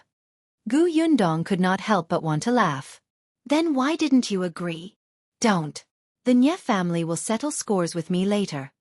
As the two of them spoke, they led Yunshu and the others to visit the rooms one by one. The two children were overjoyed. Even eldest Aunt Gu's eyes were shining. After walking around, the sky was already a little dark. Only then did Gu Yundong bring Yunshu and Yuanji, who were still extremely excited, as well as eldest Aunt Gu, who seemed to have a certain goal in her eyes and was becoming more and more determined, back to the small courtyard. As soon as eldest Aunt Gu entered the house, she could not wait to return to her room. She said that she wanted to tidy up the wooden carvings. She could clearly feel how successful Gu Yundong was today. The business of the two shops was booming. If Yundong could make something out of nothing, so could she. Even if she couldn't compare to Yundong, as long as she worked hard, she could also have her own shop in the future. Her life would definitely get better and better. At this moment, Gu Dafeng's goal was exceptionally firm. The next day, Yunshu and Yuanji followed Gu Dajiang to Tianhai Academy and saw the stone wall engraved with names. As Gu Dajiang was leading them, the two of them even entered the academy. After seeing this academy that had 100 years of history, they were overwhelmed with emotions the entire day. Meanwhile, Gu Yundong brought Tong Shui Tao to the milk tea shop again. If you find any errors, ads pop up, ads redirect, broken links, non-standard content, etc., please let us know report so we can fix it as soon as possible. Chapter 860. This person is good. Nye Shuang was also here. She was the first to arrive and was already eating in the hall. Madame Dai went to fetch Madame Qiuyue. As soon as they entered, everyone in New Tea Pavilion was present. It was Gu Yundong's first time seeing Madame Qiuyue. How should she put it? Madame Dai was right. Madame Qiuyue was good. When she pulled a long face, even Gu Yundong felt a little uneasy. Her hands and feet were placed very properly, and she did not dare to look around. It was exactly the same feeling as when she met the dean in elementary school in her previous life. It was simply sour and refreshing. If she was standing in the crowd like this, who would dare to quarrel in New Tea Pavilion? Who would dare? Anyway, Gu Yundong did not dare.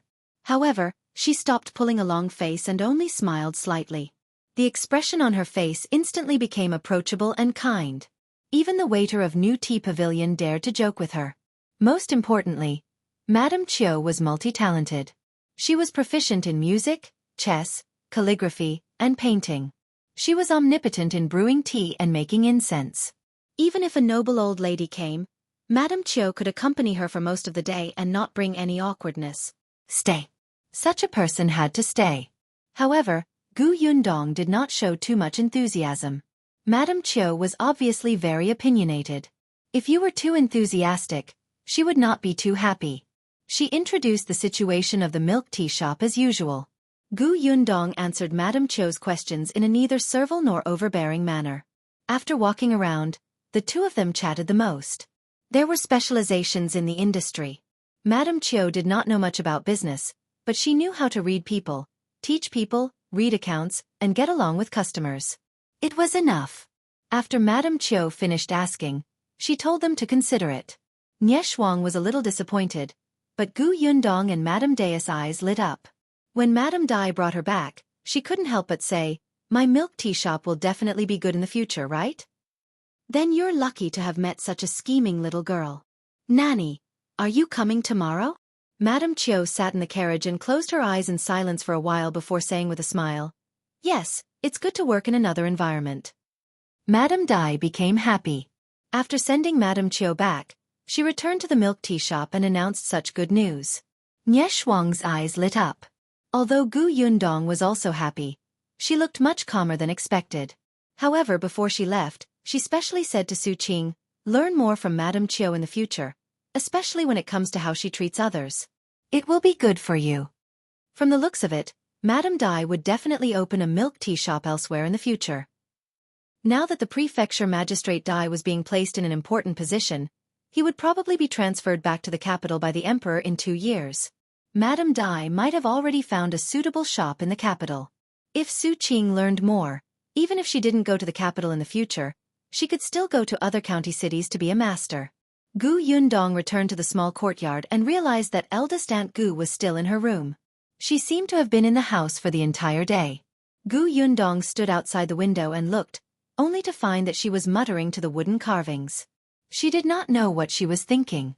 Her uncle sat on a chair beside her and shushed her softly. On the third day, Gu Yundong had just woken up when Gu Dafeng carried her bag and prepared to leave. Gu Yundong was stunned for a moment and quickly stopped her. "Aunt, where are you going?" If you find any errors, ads pop up, ads redirect, broken links, non-standard content, etc., please let us know report so we can fix it as soon as possible. Chapter 861. Let's do it today. Gu Dafeng looked at her bag in high spirits. "I'm going to the market to sell wooden carvings." "Now?" "Yes. I prepared for a day yesterday. I set a price for each wooden sculpture and memorized it. I'm prepared to do something big today." What she did not say was that she had rehearsed in her room for a long time yesterday. She had practiced how to receive guests, how to speak, and how to treat people who made things difficult for her. First of all, she had to smile. Gu Yundong had always been smiling when she treated the 2 quarreling madams that day. However, she could not be afraid and let others think that she was easy to bully. Gu Dafeng was a little regretful now. In the past, when Bian Han went to sell the wooden carvings, she did not go with him. Otherwise, she would not be so inexperienced. Gu Yundong did not expect her to be so well prepared. At this moment, if given a lever, she seemed to be able to prop up an entire planet. She smiled and stepped forward. "I'll go with eldest aunt." No need. How can I rely on you for everything? I'm already an adult and you're elder. I can't keep asking you to take care of me. I'll go myself. It's fine. If I can't sell them today, I can continue tomorrow. I'll slowly figure it out. It won't always fail to sell." Gu Yundong really had a good impression of eldest Aunt Gu. She thought about Gu Qiuyue and then looked at eldest Aunt Gu. She knew that old Gu was a blind fool. He did not value his eldest son and daughter who were really promising. He only knew how to torture them and specially dote on those useless people. It would be strange if he had a good ending. Then I'll send eldest aunt over. It's your first time going to the market, so you definitely don't know the way. By the time you find the place, it might be noon. There won't be any place for you to set up at the market. Gu Dafeng thought about it and agreed. All right, then bring me there. But we've agreed that you'll go after that.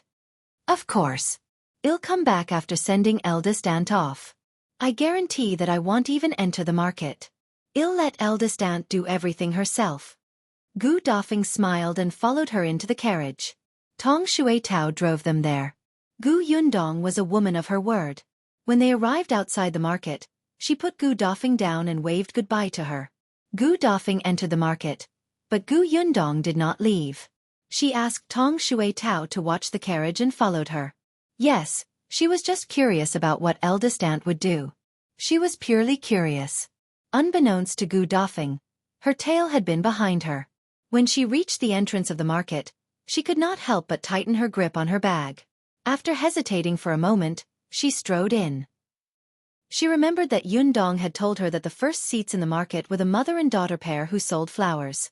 The young lady's name was Xiao Yuan, and she was about 10 years old. Therefore, as soon as she entered, Gu Dafeng looked in that direction and indeed saw the stall with more than 20 bright potted plants in front of her. The person sitting behind the flowers with a small stool was a young lady. The young lady was watering the flowers with a kettle. She looked serious and obedient, just as Yundong had described. Gu Dafeng immediately became happy and walked up to them. The little girl looked up and immediately put on a smile. Aunt, do you want to buy flowers? Gu Dafeng shook her head and asked, Is your name Xiao Yuan? Yes, Auntie knows me? Gu Dafeng's eyes lit up even more. Her happy expression made Xiao Yuan's mother, Madame Fan, who was arranging the flowers, immediately vigilant. She stood in front of Gu Dafeng and frowned. What's the matter? If you find any errors, ads pop up, ads redirect, broken links, non-standard content, etc., please let us know report so we can fix it as soon as possible. Chapter 862. First Aunt's Voice. Gu Dafeng was stunned and became a little nervous. Did they see through her because she was from the countryside? Did the people in the prefectural city not like her? No, Yundong had said that Xiao Yuan and her daughter were very friendly. Hence, she hurriedly explained, Don't misunderstand. My niece said that you sell flowers here, so I came over to ask if it's true. Mrs. Fan was suspicious. Your niece is... Her surname is Gu.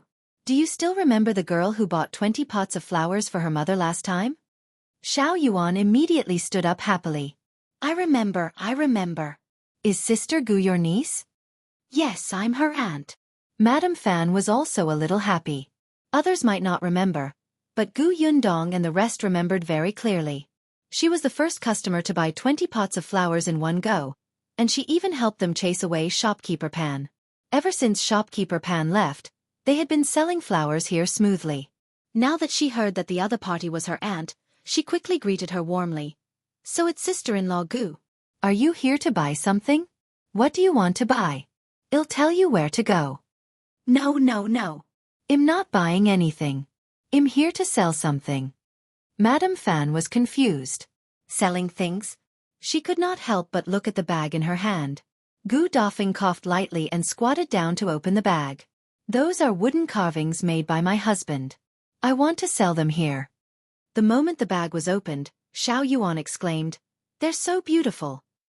Gu Dafeng took a small item and handed it to her. This is for you. Xiao Yuan quickly rejected her. No. Auntie, you're selling it. Take it. It's not difficult. I was originally going to give it to you. Gu Dafeng knew about Xiao Yuan and her daughter, so she had prepared one in advance. Bian Han had casually carved them, so they were not very complicated. They were very simple flowers. Then I can't take it either. How about this? Accept this wooden flower and tell me what to pay attention to when setting up a stall here. I don't understand anything. Teach me. Take this as a payment for my hard work. Xiao Yuan looked at her mother. She liked the flower very much. Madame Fan thought about it and nodded. Only then did Xiao Yuan thank Gu Dafeng and take the wooden flower. Then, Madame Fan told Gu Dafeng about the rules of setting up a stall in the market. The first thing she did was to pay 5 copper coins to rent a small stall. With a stall she could buy and sell. There were also people who could not be offended. What time would the market close tonight, and what time would the market open? Gu Dafeng listened carefully. Coincidentally, there was an empty space beside Xiao Yuan. Madame Fan took Gu Dafeng to rent a stall first, then she untied the bag beside her. At first, Gu Dafeng did not dare to make a sound. When she heard someone shouting beside her, she followed suit. Gu Dafeng used to be quite loud. Now that she opened her mouth, she suppressed the voices of the surrounding vendors. The surroundings instantly fell silent as everyone looked at her. Gu Dafeng did not notice. Just as Madame Fan was about to remind her, the vendors started to shout again, as if they wanted to suppress Gu Dafeng's voice. Madame Fan was speechless. Madame Fan and Xiao Yuan were both relatively shy people. Their voices were not loud, so their business was average. At this moment, because the surrounding vendors seemed to be competing, the noise in this area was especially loud, attracting many customers. If you find any errors, ads pop up, ads redirect, broken links, non-standard content, etc., please let us know report so we can fix it as soon as possible. Chapter 863. Getting More Bold. Gu Yundong almost died of laughter when she saw this. Eldest aunt had pulled in this business with a good voice. A few people came to Gu Dafeng's stall to take a look. There was indeed someone who liked her small wooden carvings. There were even people who went to Xiao Yuan's shop to look at the flowers. In an instant, there were more people here. Gu Yundong felt that her eldest aunt was good at doing business. Her talent had been buried in the past. She stood outside and watched for a while. When she saw that there was no problem, she turned around and left. After getting back into the carriage, Tong Shui Tao asked, "Miss, are we going back?" "Let's not go back for now. Let's go to Brother Xiao's medicine shop." "Yes." Xiao Qingyuan's pharmacy was almost done, and the person who renovated it was still Feng Danning. The decorations of New Tea Pavilion really advertised Feng Danning. The current Feng Danning could not leave at all to return to Yongfu village. Business came one after another, and he could not handle it at all. However, when he heard that Xiao Qingyuan was going to renovate the place, he still came personally without a word. Feng Danning still remembered that it was Gu Yundong who had helped him a lot. From the Gu family's green brick house to the county's Gus, to the prefectural city's Gus, and then to the milk tea shop in the prefectural city, all these were brought to him by Gu Yundong. If she hadn't given him every chance, he would probably still be wandering around the village. Perhaps even the pitiful business in the county city would have been wiped out by his senior brother. Therefore, as long as the Gu family needed it, Feng Danning would definitely come to help without saying anything. As for the Xiao family, they belonged to the Gu family anyway. Feng Danning was tidying up the shop when Gu Yundong walked in. Gu Yundong greeted him. "Uncle Feng, you've worked hard. Where's Brother Xiao?" "He's in the backyard storeroom." Gu Yundong nodded and walked towards the storeroom. She did not notice Feng Danning's hesitant expression behind her. When she reached the backyard, she heard a voice from the storeroom. Xiao Qingyuan was looking at the herbs. The shop was about to open, so the herbs were naturally in place. Gu Yundong looked at his serious back view, tilted her head and smiled. "What are you laughing at?" Xiao Qingyuan didn't even turn around when he heard her footsteps and knew that she was here. He put down the herb in his hand, clapped his hands lightly, and walked out of the storeroom. "Why are you here?" Gu Yundong looked around and saw that there was no one around. Then she whispered into his ear, "I missed you." Xiao Qingyuan's pupils constricted as he pulled her into the storeroom. Gu Yundong was stunned. The smell of traditional Chinese medicine filled his nose. Then, the door of the storeroom was closed. Xiao Qingyuan pulled her into his arms and hugged her tightly. "Say that again." Gu Yundong smiled. "I missed you." Xiao Qingyuan lowered his head and accurately found her lips, covering them heavily. She buried her head in his arms. "You're getting bolder." From holding hands at the beginning, to hugging, and now. What a scheming fellow. He did not hesitate at all. "Next, when you're of marriageable age, let's get married," Xiao Qingyuan said. Gu Yundong thought to herself. As expected. If you find any errors, ads pop up, ads redirect, broken links, non-standard content, etc., please let us know report so we can fix it as soon as possible. Chapter 864. Consummation Problem. Gu Yundong looked up and said with a smile, "My father can't bear to marry me off so early. Then I can marry into your family." Without any hesitation, Qiuyue answered quickly. Gu Yundong choked and could not help but laugh. "I'm still young. You'll be of marriageable age next month. You're not young anymore. I mean, I haven't grown up yet." Qiuyue froze for a moment. His hands that were holding her felt a little warm. Gu Yundong seemed to hear him swallow his saliva gently. After a while he said in a slightly hoarse voice, "We can get married first and consummate our marriage later." Gu Yundong choked on her own saliva. She covered her mouth and coughed twice. "Consummate the marriage later? You look like you want to kiss, hug, and lift me up when no one is paying attention. Can you hold it in after getting married? It would be strange if I believed you." Qiuyue said, "Yundong, your father has your mother and your siblings. But I'm alone. Every night when I go home, the house is cold and cheerless. There's no one to talk to. Sometimes, I can't sleep, but I don't know what to do. It's not convenient to talk to you if I want to look for you. I just think that as long as I can see you every day, it's enough." Gu Yundong looked up and met his gloomy gaze. She pursed her lips slightly. Oh no, he was using this trick again. What if her heart softened? Gu Yundong opened her mouth. At this moment, a strong voice came from outside the door. Boss Xiao, where are you?" Gu Yundong could clearly feel that Qiuyue's arms were tense, and his aura instantly turned cold. "Boss Xiao, have you settled the matter I told you?" The voice was getting closer and closer. Gu Yundong also recognized the voice. It was Dr. Xiong. She took a step back and left Qiuyue's arms. Then, the air around her turned even colder. She heard Qiuyue's low curse. "This bear," he tidied Gu Yundong's hair and said, "I'll go out and see him." "Yeah." Qiuyue opened the door of the storeroom. Gu Yundong turned around and vaguely heard him mutter before he left. It was this bear who agreed. Gu Yundong. "I didn't. Don't talk nonsense. Who was going to agree? Who? Come back here and explain yourself." Gu Yundong stood rooted to the ground and stared. In the end, she did not chase after them. She tidied her clothes and stayed in the storeroom for a while. She pretended to look at the herbs before walking out slowly. In the courtyard, Qiuyue had already spoken to Dr. Xiong. However, Qiuyue's face was cold and he looked very unhappy. Although Dr. Xiong was tough and had a bad temper, that was based on his medical skills. He had confidence in this aspect and was very persistent in certain aspects. That was why he was so stubborn. Moreover, Qiuyue usually tolerated him and gave him enough freedom to perform. Therefore, Dr. Xiong had full authority over medical herbs. But now this expression. Dr. Xiong said a few words to him, but he did not get a response. Especially since the other party's aura was cold, it really made him a little afraid. Could it be that the request he made just now was really too much? After all, what he said now was not related to medical skills. Dr. Xiong did not have much confidence. Just as he was wondering if he should leave, he looked up and saw Gu Yundong. "If you find any errors, ads pop up, ads redirect, broken links, non-standard content, etc. please let us know report so we can fix it as soon as possible." Chapter 865. Jiang Bao. Dr. Xiong immediately heaved a sigh of relief and hurriedly ran to her. "Miss Gu."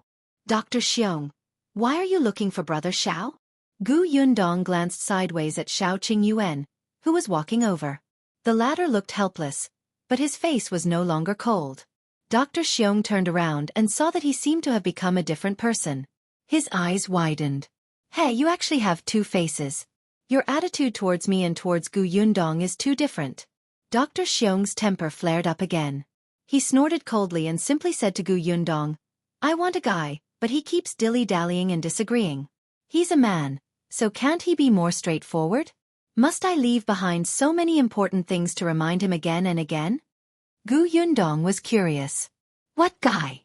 "He's a very smart shop assistant. His words are especially to my liking, and he recognizes medicinal herbs very quickly." Gu Yundong looked at Qiuyue, who said, "Jiang Bao." "Jiang. Wasn't this Qiuyue's assistant from the county medicine shop?" Xiao Qingyuan nodded. That's him. I didn't say that I wouldn't let him come over. Dr. Xiong was furious. But you said that you would only allow him to come next year. How can that do? The shop is about to open. Besides, there's no difference between a few months late and a few months early. He's getting married next year. Dr. Xiong snorted coldly. Is getting married as important as being a worker in the prefectural city? The sooner he comes, the sooner he can become successful in the future. Do you know how important a few more months of studying here is to his life? So what if he gets married? Marriage is only 2 to 3 days. Can't we just let him go back on a good day? Gu Yundong could tell that he was a career maniac. Xiao Qingyuan could not convince Dr. Xiong, so he told Gu Yundong directly, there are many things to prepare before marriage. The procedures are complicated. 2 or 3 days will definitely not be enough. If he comes to the prefectural city, it will be a long journey. I'm afraid it will be inconvenient. His parents and brothers have to settle down first. After he gets married next year, Zhuangzi will also come to the prefectural city. Jiang Bao said that they can come together. Gu Yundong felt that this arrangement was quite good. Although work was important, marriage was even more important. Since the two families were engaged, they had to visit each other often to discuss the details. It couldn't be that Jiang Bao had come to the prefectural city alone, and his parents were the only ones in their family to do everything, right? Then in the future, when Lan Huara married over, wouldn't people gossip about her and say that she was in a hurry? She might not be valued in her husband's family. Moreover, from what Xiao Qingyuan said, Jiang Bao agreed to come over after they got married. However, it had to be said that there were indeed people fighting for this talent everywhere. She used to think that Jiang Bao was smart. The first time they met, she had a deep impression of him. Now, Dr. Xiong had taken a fancy to him. Then will Lan Huara also come to the prefectural city? Gu Yundong had plans to send Lan Huara to New Tea Pavilion again. One Su Qing was still too few. Xiao Qingyuan didn't know about this. We'll have to wait for them to get married and decide for themselves. Nowadays, when husbands went out to earn money, wives had to stay at home to take care of their parents. However, if Jiang Bao and Lan Huara got married, he might still want to bring her out. As long as Jiang Bao was willing, he would definitely be able to convince his family. Since that was the case, Gu Yundong would not interfere. She would wait for them to make their own decisions. If you find any errors, ads pop up, ads redirect, broken links, non-standard content, etc., please let us know report so we can fix it as soon as possible. Chapter 866. Want both. Dr. Xiong, who was standing at the side, was about to die of anger. How did they manage to talk about love with a living person in front of them as if he did not exist? Do you really have to wait until after the new year for Jiang Bao to come over? His voice was sharp and noisy for a moment. Finally, Xiao Qingyuan turned around to look at him. Seeing that he was a little flustered and exasperated, he said, there are 2 choices. Firstly, I bring Jiang Bao over. From now on, he will be the only assistant in this pharmacy. Secondly, Jiang Bao will come back in a few months. There can be 2 assistants in the pharmacy, Jiang Bao and Zhou. Dr. Xiong was instantly suffocated. He wanted Jiang Bao and Zhou. Couldn't he choose both? However, looking at Xiao Qingyuan's implacable appearance, Dr. Xiong ran away. Gu Yundong stared dumbfoundedly at his back as he ran away. After a long while, he finally could not help but laugh out loud. I didn't expect him to be so agile. Haha, he ran so quickly. Xiao Qingyuan was also very helpless. This Dr. Xiong was really... Gu Yundong had enough of laughing before he remembered what he had just said. You let Zhou stay in the pharmacy as a shop assistant? Didn't you say that the 4 of them would learn martial arts and be guards in the future? Xiao Qingyuan said. Zhou recognized that medicinal herb in the manor last time. When I returned, I tested him and found that he was very interested in this aspect and was talented, so I asked for his opinion. He wants to be a shop assistant in this shop and learn more skills. This was his own choice, and Xiao Qingyuan wouldn't object. In any case, as long as Zhou didn't fall behind in martial arts, it was fine. Gu Yundong was enlightened. No wonder Xiao Qingyuan did not plan to hire a shop assistant when he arrived at the prefectural city. He already had someone in mind. Since the prefectural city shop has a candidate, If you want Jiang Bao and Zhou to work here, what about the pharmacy in the county? Just find another one in the county city. The shop there is small and business is average. It's enough for the shopkeeper to prescribe medicine and pick the herbs. Just find a hard-working person to help move things and clean the shop. They don't have to know about medicinal herbs. The doctor in the county's pharmacy was different from Dr. Xiong. Dr. Xiong's medical skills were good, so after arriving at the prefectural city, he looked for medical centers everywhere to compare medical skills with others. When the medicine shop opened, although he would not be like this, he would have to run out a few days a month. Therefore, Jiang Bao and Zhou, who needed to know about medicinal herbs, should be in the pharmacy. The old doctor in the county city liked to stay in his room and not go out. When a patient came, he would treat them and prescribe medicine. If there was none, he would read the medical book himself or organize the herbs. He could stay indoors for an entire day. He would find another assistant later. The old doctor also had the patients to teach him some simple pharmacology. This was what Jiang Bao learned step by step. But when it came to Jiang Bao and Lan Hua's marriage, Qiuyue could not help but look at Yundong again. Now that Dr. Xiong had left, could the topic be? Just as Qiuyue was thinking, footsteps came from behind. He closed his eyes silently. Why was it so hard to talk to her alone? Next time, he might as well take her out somewhere private. Yundong. Yundong turned around and saw Feng Danning walking over. She smiled. Uncle Feng, are you done with your work? Basically. Feng Danning walked towards them. This time, Yundong could tell that Uncle Feng had something to say. If you find any errors, ads pop up, ads redirect, broken links, non-standard content, etc., please let us know report so we can fix it as soon as possible. Chapter 867. Almighty Feng's Concerns. What's wrong, Uncle Feng? Why are you looking for me? Feng Danning smiled uncomfortably. Actually, it's nothing much. I just heard that. He glanced at Yundong. Seeing her confused look, he could not help but lower his voice. I heard that you found your aunt and uncle? Yes, I did. Feng Danning touched his head. Well, congratulations. Thank you, Uncle Feng. Yundong smiled. From the corner of his eye, he saw two people standing behind a wall not far away. He kept winking at Feng Danning. When Feng Danning saw this, he opened his mouth but did not know what to say. In the end, he simply said, Then there's nothing else. I'll leave first. When the two people behind heard this, they immediately became anxious. Yundong could not help but say, Uncle Feng, you have something to tell me, right? It's fine. Tell me. We're all from Yongfu village. There's nothing to mind. Feng Danning thought for a moment, gritted his teeth, and said, I heard that your uncle also does carpentry. I just want to ask, if you open a shop again in the future, would your uncle help you? Yundong was stunned. She did not expect him to be talking about this. However, it was obvious that Feng Danning was not asking for himself, but for the two carpenters. Was he worried that she had a closer candidate and would not need them in the future? Yundong could not help but laugh. She teased, Uncle Feng, you're now a popular person in the prefectural city. Why? Are you still afraid that you won't have work to do?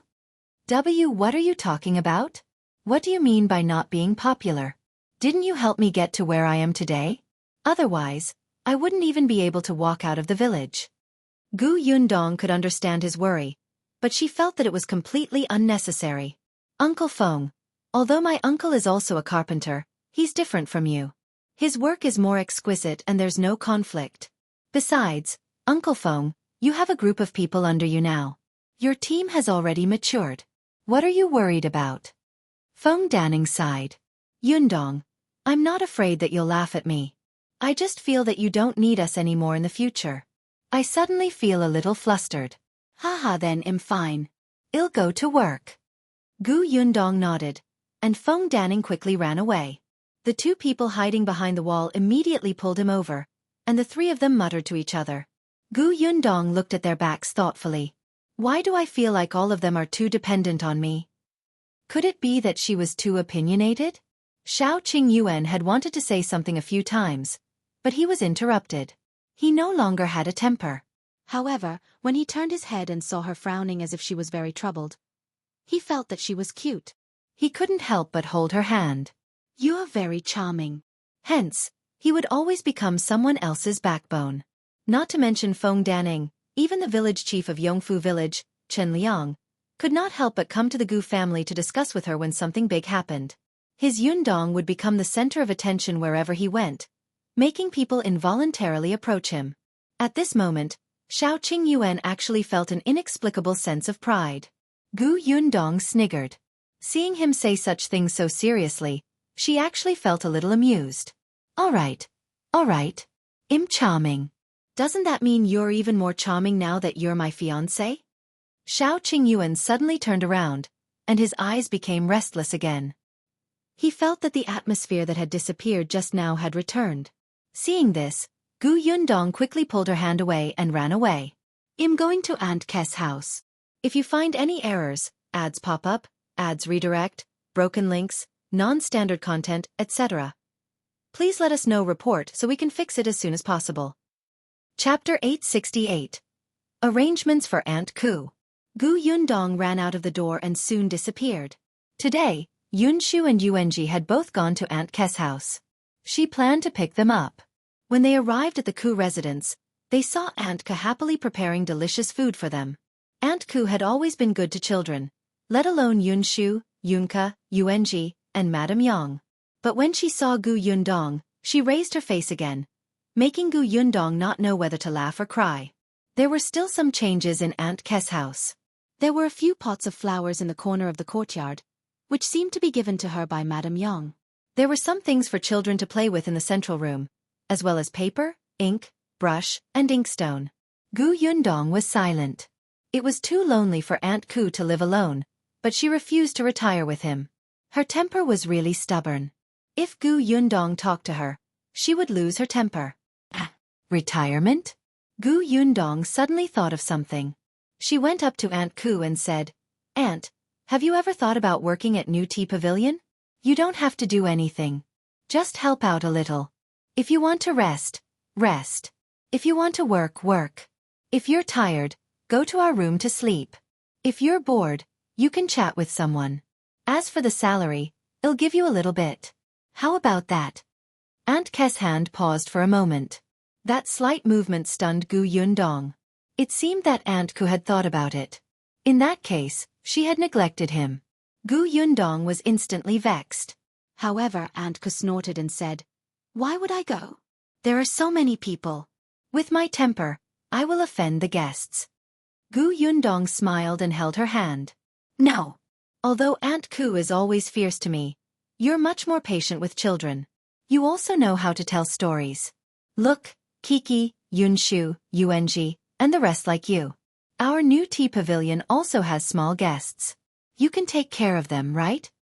Aunt Ku used to be very good at talking.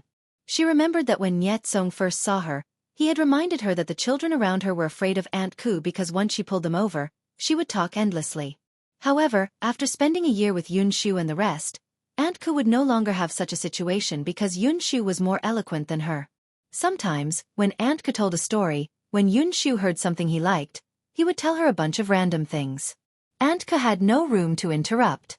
Moreover, this new tea pavilion was opened by her, Nie Shuang, and Madame Dai. Nie Shuang did not say anything else. Aunt Ku was her biological aunt and they had a good relationship. Madame Dai also knew Aunt Ku and the two of them were friends. As for Madame Qiuyue, who had just been hired today, Gu Yundong felt that she and Aunt Ku were probably the same kind of people. They were both smart people who could understand each other without saying much. Perhaps the two of them could even become friends. Actually, Gu Yundong had thought about letting Aunt Ku be the shopkeeper. Unfortunately, she had been rejected by Aunt Ku from the start.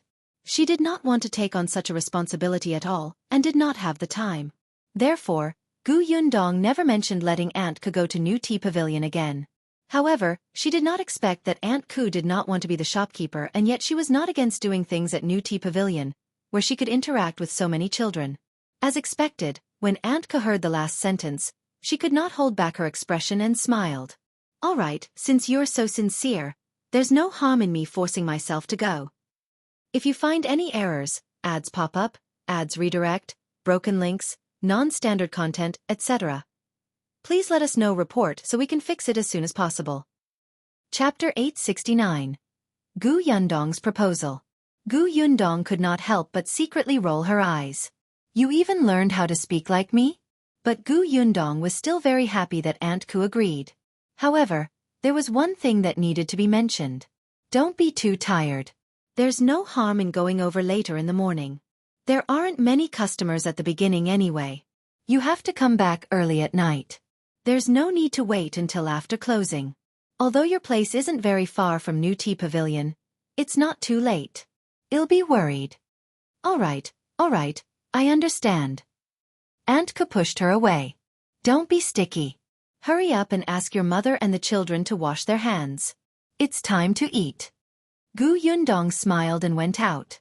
After the few of them finished their lunch, she brought them home. Only Bian Han and the Lu family were left at home. Gu Dajiang had brought Yunshu and Yuanji back to Tianhai Academy yesterday and happened to meet Master Xia. Today, Master Xia had called him to the academy to help copy books, so he was not around. Bian Han sat by the window and was carving with a piece of wood in his hand. He was very focused. Hearing the voice at the door, he looked up and welcomed his son who ran in. He asked him what had happened when he went out today. Bian Yuanji had told him in detail that ever since he reunited with his parents, he had become especially coquettish and cheerful. Gu Yundong looked at Bian Han and thought of what Feng Danning had said today. Eldest uncle was indeed more focused on the exquisite work of carving. He could also do some tables and stools. However, he was not used to following the construction team and renovating the shop. Gu Yundong did not think that it was a big deal. It was already very impressive if one's certain skills were superb. He did not have to worry about food and clothes. In the past, when she was in her hometown, there were not many people who hired her uncle to work, so his skills did not improve much. But in recent days, Gu Yundong had seen the wooden carvings and found that they were much more exquisite and complicated. After some thought, Gu Yundong walked to the window. Seeing her coming over, Bian Han looked up and smiled. Yundong, are you looking for me? Yes. Gu Yundong looked at the few small things he had carved today and said, Uncle, have you ever thought of making a set of wooden carvings? A set of wooden carvings? Bian Han did not seem to understand. Gu Yundong said, for example, you can sculpt 12 zodiac signs, calligraphy, and any objects. Then, you can mark these wooden carvings to show that you sculpted them. Some people will have obsessive-compulsive disorder. They might buy other zodiac signs because they like one of them. Some people like to collect such sets. Do you think this is okay? Yuanzi's eyes lit up when he heard that. That's right. You can even sculpt plums, orchids, bamboos, and chrysanthemums. Scholars will definitely like it. The more Bian Han listened, the more excited he became. That's right, why didn't he think of it? In the past, he always carved anything he thought of. Now that she heard Yundong's words, she suddenly felt enlightened. You're right. I'll start carving the 12 zodiacs now. Yuanji was in a hurry. Father, I'll help you write. Gu Yundong saw that the father and son were immediately busy. She smiled and left. Bian Han and Yuanji were so busy that they forgot the time. They only realized it when the sky gradually darkened. Eldest Aunt Gu was not back yet. Bian Han immediately became anxious. Yuanji, go out and take a look. Why isn't your mother back yet? Yuanji put down his brush and was about to leave when the door to the courtyard opened. If you find any errors, ads pop up, ads redirect, broken links, non-standard content, etc., please let us know report so we can fix it as soon as possible. Chapter 870. Making money, making money. Bian Yuanji looked up and saw his mother walking in with a flushed face. She was carrying a bag in her left hand and a basket in her right. No one knew what was inside. His face lit up and he quickly ran over. Mother, you're finally back. Gu Dafeng's smile widened. She patted her son's head forcefully and said to Gu Dajiang and Gu Yundong, who had also walked out, Brother, Yundong, here. This is meat. Cook this for dinner. Gu Dajiang stopped in his tracks and frowned slightly. What happened to your throat? Gu Dafeng coughed lightly. Her throat was indeed very uncomfortable, and her voice was hoarse. Gu Yundong had already guessed it. She must have shouted so hard that her throat was damaged. Sigh, she should have known. She had forgotten to remind her. Unexpectedly, Eldest aunt was so honest that she insisted on shouting until she could not. My throat is fine. I'll just drink more hot water. Gu Dafeng waved her hand indifferently. She was full of energy now. What was a throat? She didn't even know. Gu Yundong walked forward and took the basket from Gu Dafeng's hand. She removed the cloth covering it and realized that other than a piece of meat, there was also a pot of flowers. It must have been given to her by Xiao Yuan and her daughter. This meat should weigh 2 catties, right? Aunt, is your business good today? Gu Dafeng chuckled. Seeing that Bian Han had already been carried out by Lu Shang, she mysteriously walked to the central room and took off the bag on her back. Let me tell you, my business is especially good today. I've sold more than half of the wooden carvings. As she spoke, she opened the bag and everybody saw that there were only a few wooden carvings left inside. They looked quite small. Immediately after, Gu Dafeng searched around her body and took out a cloth bag. Then, she opened the cloth bag and took out a money bag. The money bag was quite heavy. With a light knock, it clanged. One could tell that it was filled with copper coins. Gu Dafeng opened the cloth bag excitedly and poured out the copper coins inside. With a clatter, copper coins covered most of the table. A few children at the side exclaimed, "Wow, so much money!" Gu Dafeng said proudly, "I earned 700 copper coins today. There are so many people in the prefectural city. When I sat in the market and shouted, many people came over. Moreover, they're all quite rich. Other than a few people who bargained a few times, the others bought what they liked." She looked very emotional. It's just that the vendors beside us are working too hard. Their voices are really loud. It's not easy for everyone to live. Gu Yundong was speechless. Eldest aunt, don't do this tomorrow. Someone would say that she treated the flower and bird market as a vegetable market. However, the others agreed with Gu Dafeng. The children had already started counting the copper coins. Only Gu Dajiang frowned. They're loud, but you're shouting too? Then you don't have to use so much strength, right? If you're like this, you won't even be able to speak tomorrow. How can you sell wooden carvings? Gu Yundong laughed dryly. Father, you're wrong. It's not that eldest aunt is following others to shout, but that others are following her. This is all caused by eldest aunt. Gu Dafeng felt as if she had been struck by lightning after hearing Gu Dajiang's words. That's right, she was too excited just now and forgot about this. If her throat was damaged, how was she going to do business tomorrow? Chapter 871. Miscalculation. At the thought of this, Gu Dafeng could not help but slap her thigh hard. I miscalculated. Wasn't this the first time she had earned so much money? Wasn't she too happy? In the past, when she was in Jianghu County, it was her man who sold wooden carvings. He would often bring wooden carvings with a bag to the county city. When he came back, he would bring them back with a bag. He didn't have much money. There were too few people in Jianghu County who bought the wooden carvings, so this was the first time Gu Dafeng was doing business personally. She was also nervous and thought that it would be good enough if she could sell a few. She did not expect there to be so many rich people in the prefecture capital. She would be more excited if she sold one, and her voice would be higher. After so many times, wouldn't she be unable to care about anything else? Gu Dajiang shook his head and asked Auntie Nyo, "Do we have rock sugar chrysanthemum tea at home?" "Yes, my lord. Make her a cup." Gu Dafeng touched her throat with her fingers and finally felt a little uncomfortable. Bian Han said worriedly, "Rest at home tomorrow. Get your throat better first." "How can I do that? It's not easy for me to get a good start today. Of course, I have to strike while the iron is hot tomorrow." "But," Gu Dafeng glared at him, "you can't speak when your throat hurts, but you don't allow me to gesture with my hands?" Bian Han said helplessly, "Even if you want to sell, there aren't many wooden carvings left at home. You've sold most of them today." The wooden carvings that Gu Dafeng had sold today were all secretly made by him in the Zhou mansion. There were not many of them. For the past few days, because of his poor health, Gu Dajiang had forbidden him from overworking. When he was free, he would sunbathe, sleep, and eat. He had very limited time to carve every day. Therefore, there were not many wooden carvings. Gu Dafeng was stunned when she heard that. That made sense. Sigh, he couldn't make as fast as she could sell. It was really worrying. At this moment, the The children finally finished counting the money. All of them looked very excited.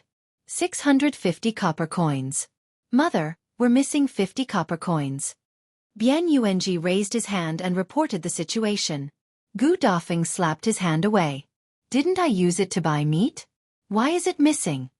Ah, right, I forgot. He rubbed his head and quickly became happy again. Mother, you're amazing. You actually earned so much money. Of course. Gu Dafeng was smug. Gu Yundong also said, I knew it. Eldest aunt is indeed good at doing business. Look at these copper coins. It takes a few people half a day to count them. Although the current 700 copper coins was nothing to Gu Yundong, it was different for eldest aunt Gu. In the past, she wished that 1 copper coin could be converted into 2 copper coins to spend. Her living expenses were only 2 to 3 taels a year. Now, it had only been a day, but she had already earned a quarter's living expenses. How could she not be happy? This meant a lot in itself. As expected, Gu Dafeng became even more excited when she heard Gu Yundong say that. She nodded repeatedly. I'm just like you. Gu Dajiang was speechless. That was the opposite. It should be that the niece resembled the aunt. However, he still expressed his approval and happily praised eldest sister's achievements today. After he finished speaking, the others immediately praised her. Gu Dafeng felt a little smug. She almost thought that she was about to become the richest man. That night, Gu Dafeng felt satisfied as she ate the 2 pounds of fat she had bought. Chapter 872. Reluctant to spend the silver. But at night, eldest aunt Gu still knocked on Gu Yundong's door. Gu Yundong opened the door and was stunned to see her. She quickly invited her in. Aunt, are you looking for me? Gu Dafeng nodded with a serious expression. Gu Yundong closed the door. Seeing her expression, she could not help but ask, What's wrong? Did you encounter trouble at the market today? There's no trouble. The market is pretty good. It's very lively. Gu Dafeng's voice was still very hoarse, and it even seemed to have become more serious. Her voice was so soft that it sounded like she was breathing. Gu Yundong silently looked up at the sky. Lively? It should be a competition of voices. Gu Dafeng lowered her head and took out a bag of things. Gu Yundong looked over. Wasn't this the money bag from before? Gu Dafeng looked at the money bag and smiled in satisfaction. Then she placed it on the table and said, This is for you. For me? For what? Gu Yundong was confused. Gu Dafeng glanced at her from the corner of her eye. You fed us, clothed us, and provided for our accommodation. You even provided for Yuanzi's studies. Later, you still have to treat your uncle's legs. We can't accept it for nothing, right? I know that you're in charge of the family's money, so I won't give it to your father. You can keep these. Although it's not much, he'll work harder to earn money in the future. Gu Yundong understood that his eldest aunt could not enjoy everything here with a clear conscience. She was a person who could distinguish between gratitude and grudges. This could be seen from the first thing she did after she recovered. She was in a hurry to go to the market to sell wooden carvings. Gu Yundong also knew that they had a good relationship with eldest aunt, and eldest aunt and father had relied on each other since they were young. However, at the end of the day, they were already 2 families. They could help eldest aunt overcome her difficulties, but they could not help them for the rest of their lives. Thus, Gu Yundong did not stop eldest uncle from continuing to carve. He did not stop eldest aunt from going to the market to sell wooden carvings. Sooner or later, they would have to live on their own. But not now. Gu Yundong picked up the money bag and placed it back in Gu Dafeng's arms.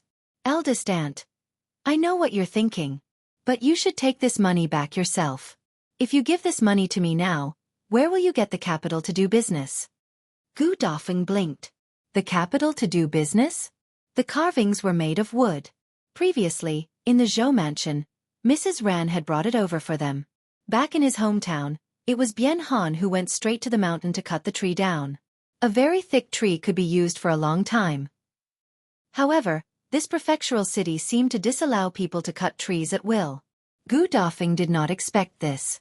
Furthermore, eldest aunt, eldest uncle's skills are getting better and better. In the future, he can even make more complicated wooden carvings that have a better meaning and sell them to those rich families. Such wooden carvings also have a lot of requirements for wood. When the time comes, will you also need silver to buy good wood? Gu Dafeng thought about it and agreed. Then I'll take this money back first? Yes, you should take it back. Gu Yundong nodded with certainty. When eldest aunt earns a lot of money in the future, I won't hide even if you throw silver at me. What nonsense are you talking about? I can't bear to throw money at you. Gu Yundong asked, Eldest aunt, are you reluctant to part with me, or are you reluctant to part with the silver? Of course I can't bear to part with the money. Look at how thick-skinned you are. What's the use of throwing it at you? Eldest Aunt Gu was a straightforward person. Since Gu Yundong had said so, she did not insist on giving it to him. She immediately took the money bag and stood up. All right, I won't give it to you first. I'll buy a few catties of meat later. If you find any errors, ads pop up, ads redirect, broken links, non-standard content, etc., please let us know report so we can fix it as soon as possible. Chapter 873. Wheelchair. Gu Yundong thought of the fat meat tonight and felt her stomach ache. She said weakly, Aunt, can we buy lean meat next time? You fool. There's no oil on the lean meat, and it's a few copper coins more expensive than fat. Of course the fat is better. It's very fragrant. No, she refused. Gu Dafeng had already left with the money bag. She looked like she was going to sell the wooden carvings another day and buy 2 pounds of fat. Gu Yundong suddenly regretted not taking her money bag. The next day, Gu Dafeng did not go to the market. Firstly, there were not many wooden carvings left. Secondly, she was completely speechless. Thirdly, Yunshu and Yuanji would be returning to Fengkai County tomorrow. The holidays were almost over, and the two of them had to return to school to study. Therefore, on this day, the two of them did not go out to play. They stayed at home to accompany their parents and family to rest. Yuanji couldn't bear to leave them. He stayed by their side for almost the entire day. Gu Dafeng could not speak, so he simply read to her. When Yunshu heard this, he could not help but read as well. The courtyard was filled with their childish voices. Gu Dafeng could not help but smile as she watched. It was great. She had never thought that her son could still study. He was so small, holding a book and shaking his head. Those words that seemed unreachable to her were jumping out of his mouth one by one. Even though she could not understand them, they were really nice. The sun was warm and comfortable. Afternoon, Xiao Qingyuan and Dr. Xiong arrived. Not only did they come, but they also brought something surprising, a wheelchair. The wheelchair was a little heavy, but in everyone's eyes, it was a precious and powerful thing. Xiao Qingyuan and Lu Sheng carefully placed Bian Han on the wheelchair. Gu Dafeng stood behind him, her eyes shining. Her hands were wet with sweat, and she carefully pushed him a few steps. The wheels rolled on the stone road and landed in Bian Han's ears, almost making him cry tears of joy. Ever since his legs were broken, he had not left the Zhou mansion for more than a year. Gu Dafeng was thin and weak, so she could not carry him at all. In order not to add to her burden, Bian Han had to lie on the bed and solve almost everything. Then, they came to the small courtyard. When he went out and entered, he was carried around. Every time, Bian Han would feel very embarrassed. He felt that he had brought a lot of trouble to others. Now that he had this wooden wheelchair, he no longer needed to be carried by others. He was very excited, and his fingers trembled slightly. After Gu Dafeng pushed him around twice, he turned to her and said, Independent Illinois, try it myself. Then be careful. Yes, I'm fine. Bian Han exhaled. He wiped his hands on his clothes and held the wheels on both sides. The wheels were made of wood and were very heavy. It took a lot of effort to push the wheelchair forward. Bian Han sat on it and couldn't exert any strength. However, he did not give up. It was not until he was covered in sweat that the wheelchair finally moved forward. Once the wheelchair started walking, due to inertia it was much easier to push again. Gu Dafeng exclaimed, That's great. Bian Han turned his head. He was sweating profusely, but the smile on his face was especially satisfied. Then, Dr. Xiong checked his pulse and said that he had recuperated well during this period of time. In a few days, he would be able to treat his legs. The whole family was very happy, but this happiness lasted until night time. There was only sadness left. If you find any errors, ads pop up, ads redirect, broken links, non-standard content, etc., Please let us know report so we can fix it as soon as possible. Chapter 874. Farewell. Gu Dafeng could not bear to part with Yuanji, especially when she saw him sleeping in a small ball between the two of them. His hands were relying on them and he refused to let go. His face was red and he was smiling. She wanted to accompany him back to Yongfu village. They had just met not long ago, so how could they bear to part? They wished they could be together all the time. That wouldn't do. Yuanzi's studies were more important, and the father had to treat his legs here. She also had to sell wooden carvings to earn money. She couldn't leave. There were many customers in the prefectural city, so there was no need to worry about sales. There was probably no business in the county city. On the other hand, Bien Han looked at her and then at his son.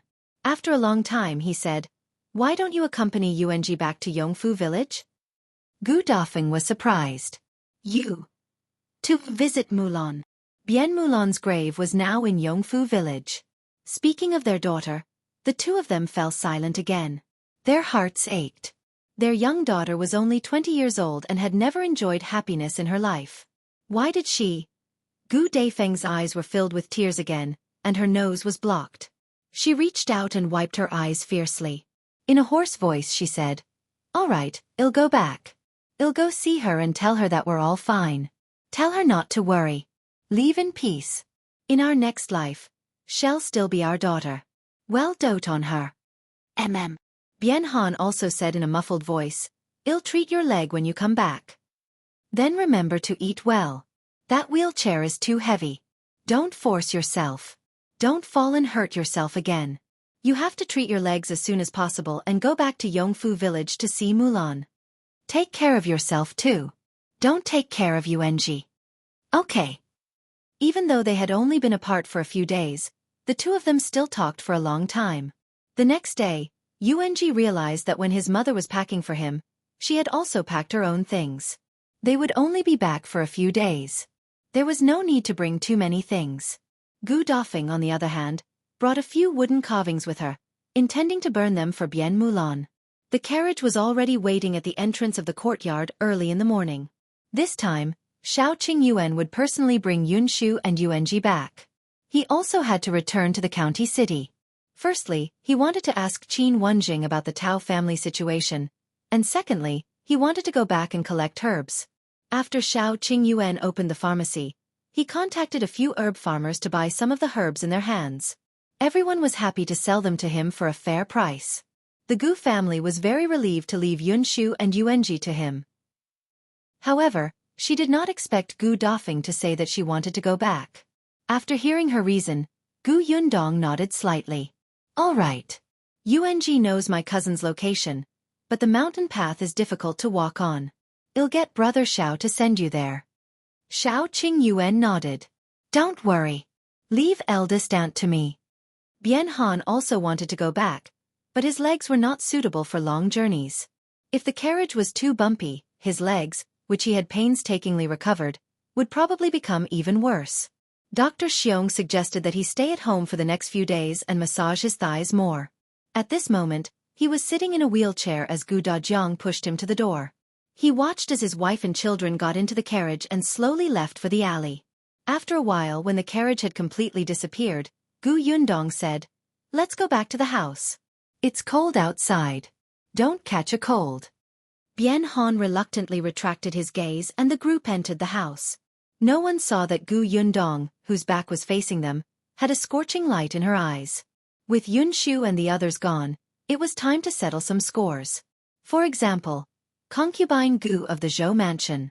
If you find any errors, ads pop up, ads redirect, broken links, non-standard content, etc., please let us know report so we can fix it as soon as possible.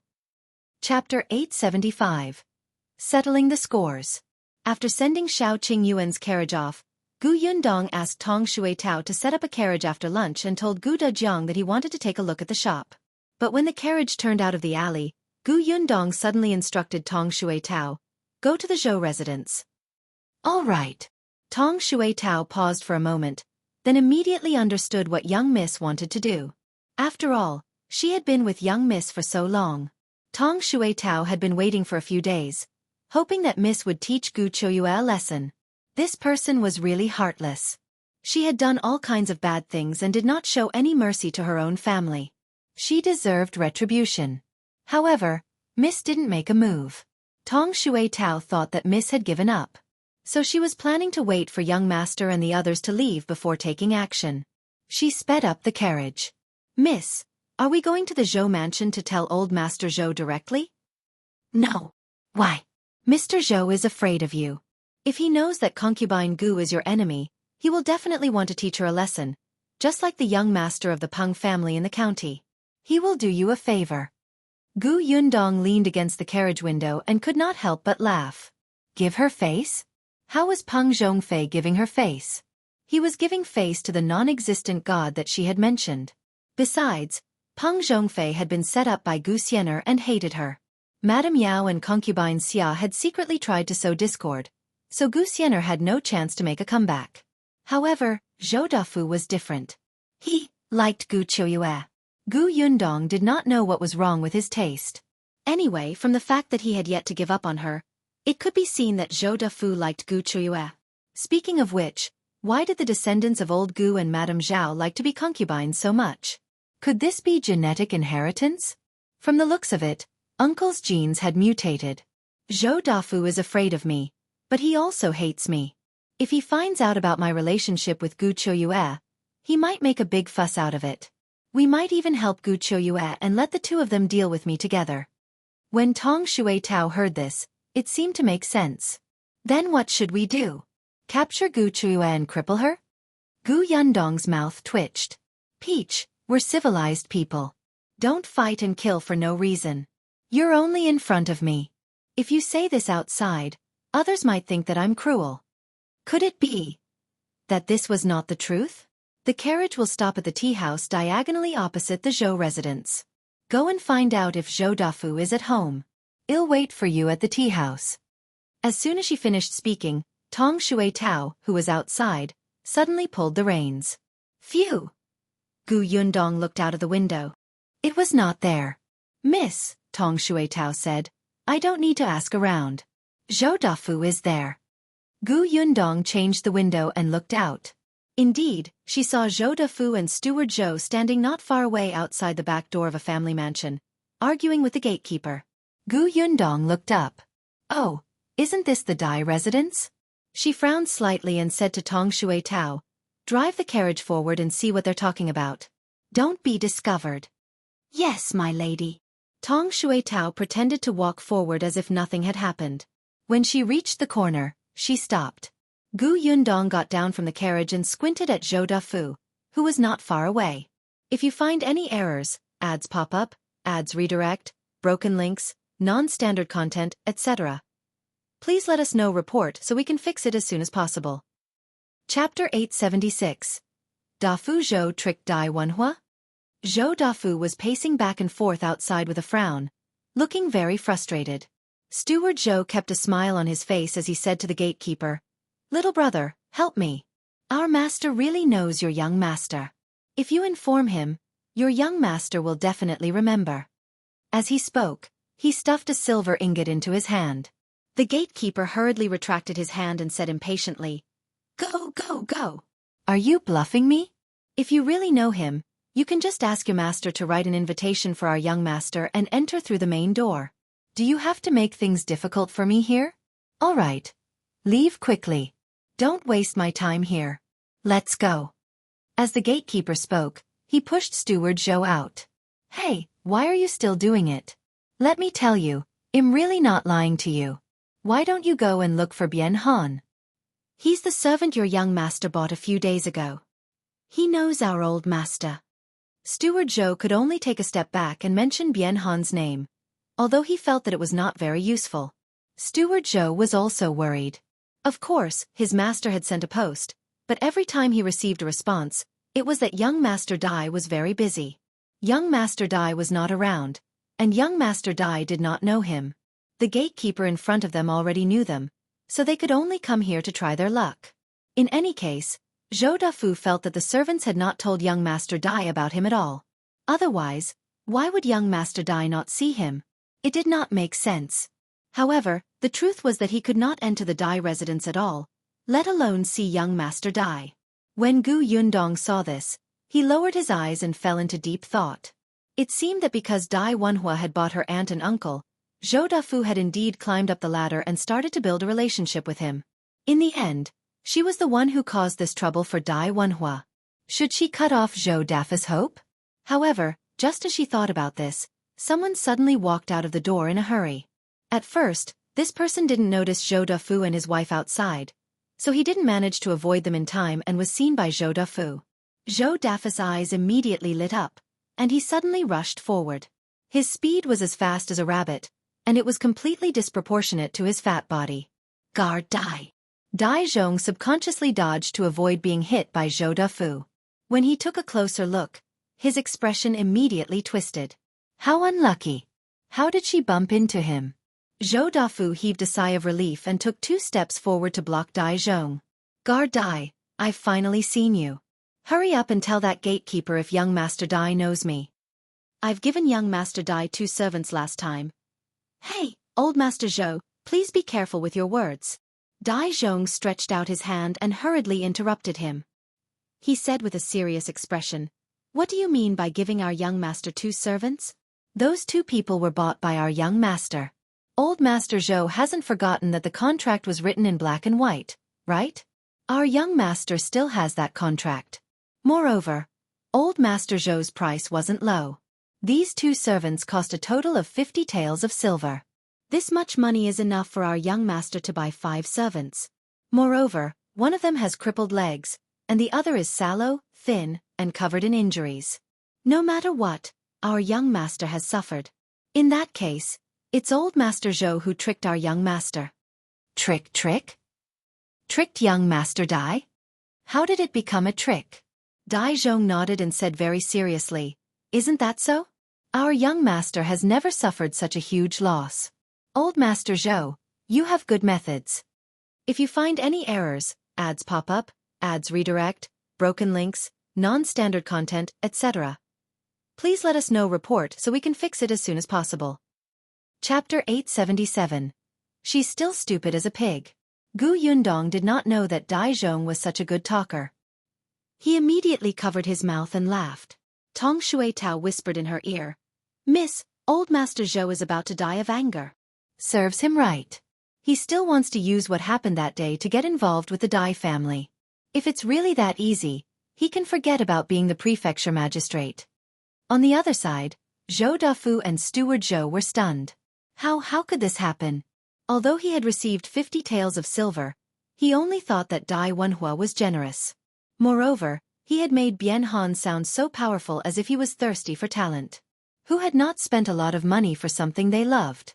50 taels of silver was nothing. How could he know that Dai Wenhuo had given him the 50 taels and was still waiting for him to reduce the money? As for the contract, he clearly said that he signed it so that no one would criticize him. Why had it become evidence that they were done with each other? Dai Zhong snorted coldly. It's just a normal transaction. I hope old Master Zhou doesn't think too much. With that, he turned around and left. The gatekeeper had also heard the gist of it. Since Guardian Dai Zhong had said so, he was certain that the 2 of them had nothing to do with the young master. Therefore, he turned around and closed the door with a bang. Zhou Dafu looked at the closed door in a daze and finally gave up on his fantasies. Dai Wenhuo really didn't like him. His face instantly turned ferocious. He raised his leg and kicked the wall beside him. Steward Zhou turned pale with fright and hurriedly pulled Zhou Dafu back a few steps. Master, you must calm down. If this wall is broken, the prefecture magistrate will probably blame us later. We don't have a backer in the Xuanhe prefecture. Zhou Dafu's face was ashen as he panted heavily. Dai Wenhuo, how dare he scheme against me? Steward Zhou almost covered his mouth again. When he heard that, he immediately pulled Zhou Dafu to the side. Master, actually, I think that perhaps this can't be completely blamed on young Master Dai. I think that it might be that the Bian couple who spoke ill of our residence in front of young Master Dai. The 2 of them suffered in the Zhou residence, so they have to take revenge. The best way is to make young Master Dai have a problem with you. Zhou Dafu frowned and felt that it made sense. Then he remembered that it was concubine Gu who caused Bian Han to hate the Zhou mansion. He gnashed his teeth. Qiuyue is such a bitch. If she had treated her sister and brother-in-law better, we could have made use of this relationship to bond with Master Dai. But she is as stupid as a pig. Steward Zhou was speechless. He suddenly slapped his mouth. Who told you to speak so quickly and mention something you shouldn't have? He quickly changed the topic and said, Master, what should we do now? What else can we do? Go back. Zhou Dafu turned around and walked back angrily. Yundong came out from the corner. Let's go and follow them. Yes, my lady. The carriage was too big of a target, so Tong Shuitao knocked on the back door of the Dai residence and asked the gatekeeper to help look after the carriage. The gatekeeper knew Yundong and immediately agreed. Yundong and Zhou Dafu followed. Initially, they thought that Zhou Dafu would return to the residence directly. They did not know what Steward Zhou had said, but when they reached the entrance of the tea house that Yundong had gone to, the two of them suddenly turned around and entered. Yundong looked up. After hesitating for a moment, she lowered her head slightly and went upstairs. If you find any errors, ads pop up, ads redirect, broken links, non-standard content, etc., please let us know report so we can fix it as soon as possible. Chapter 878. Strange Steward Zhou. Zhou Dafu's seat was in the corner. Yundong chose a seat where she could see them, but it was not easy for them to see her.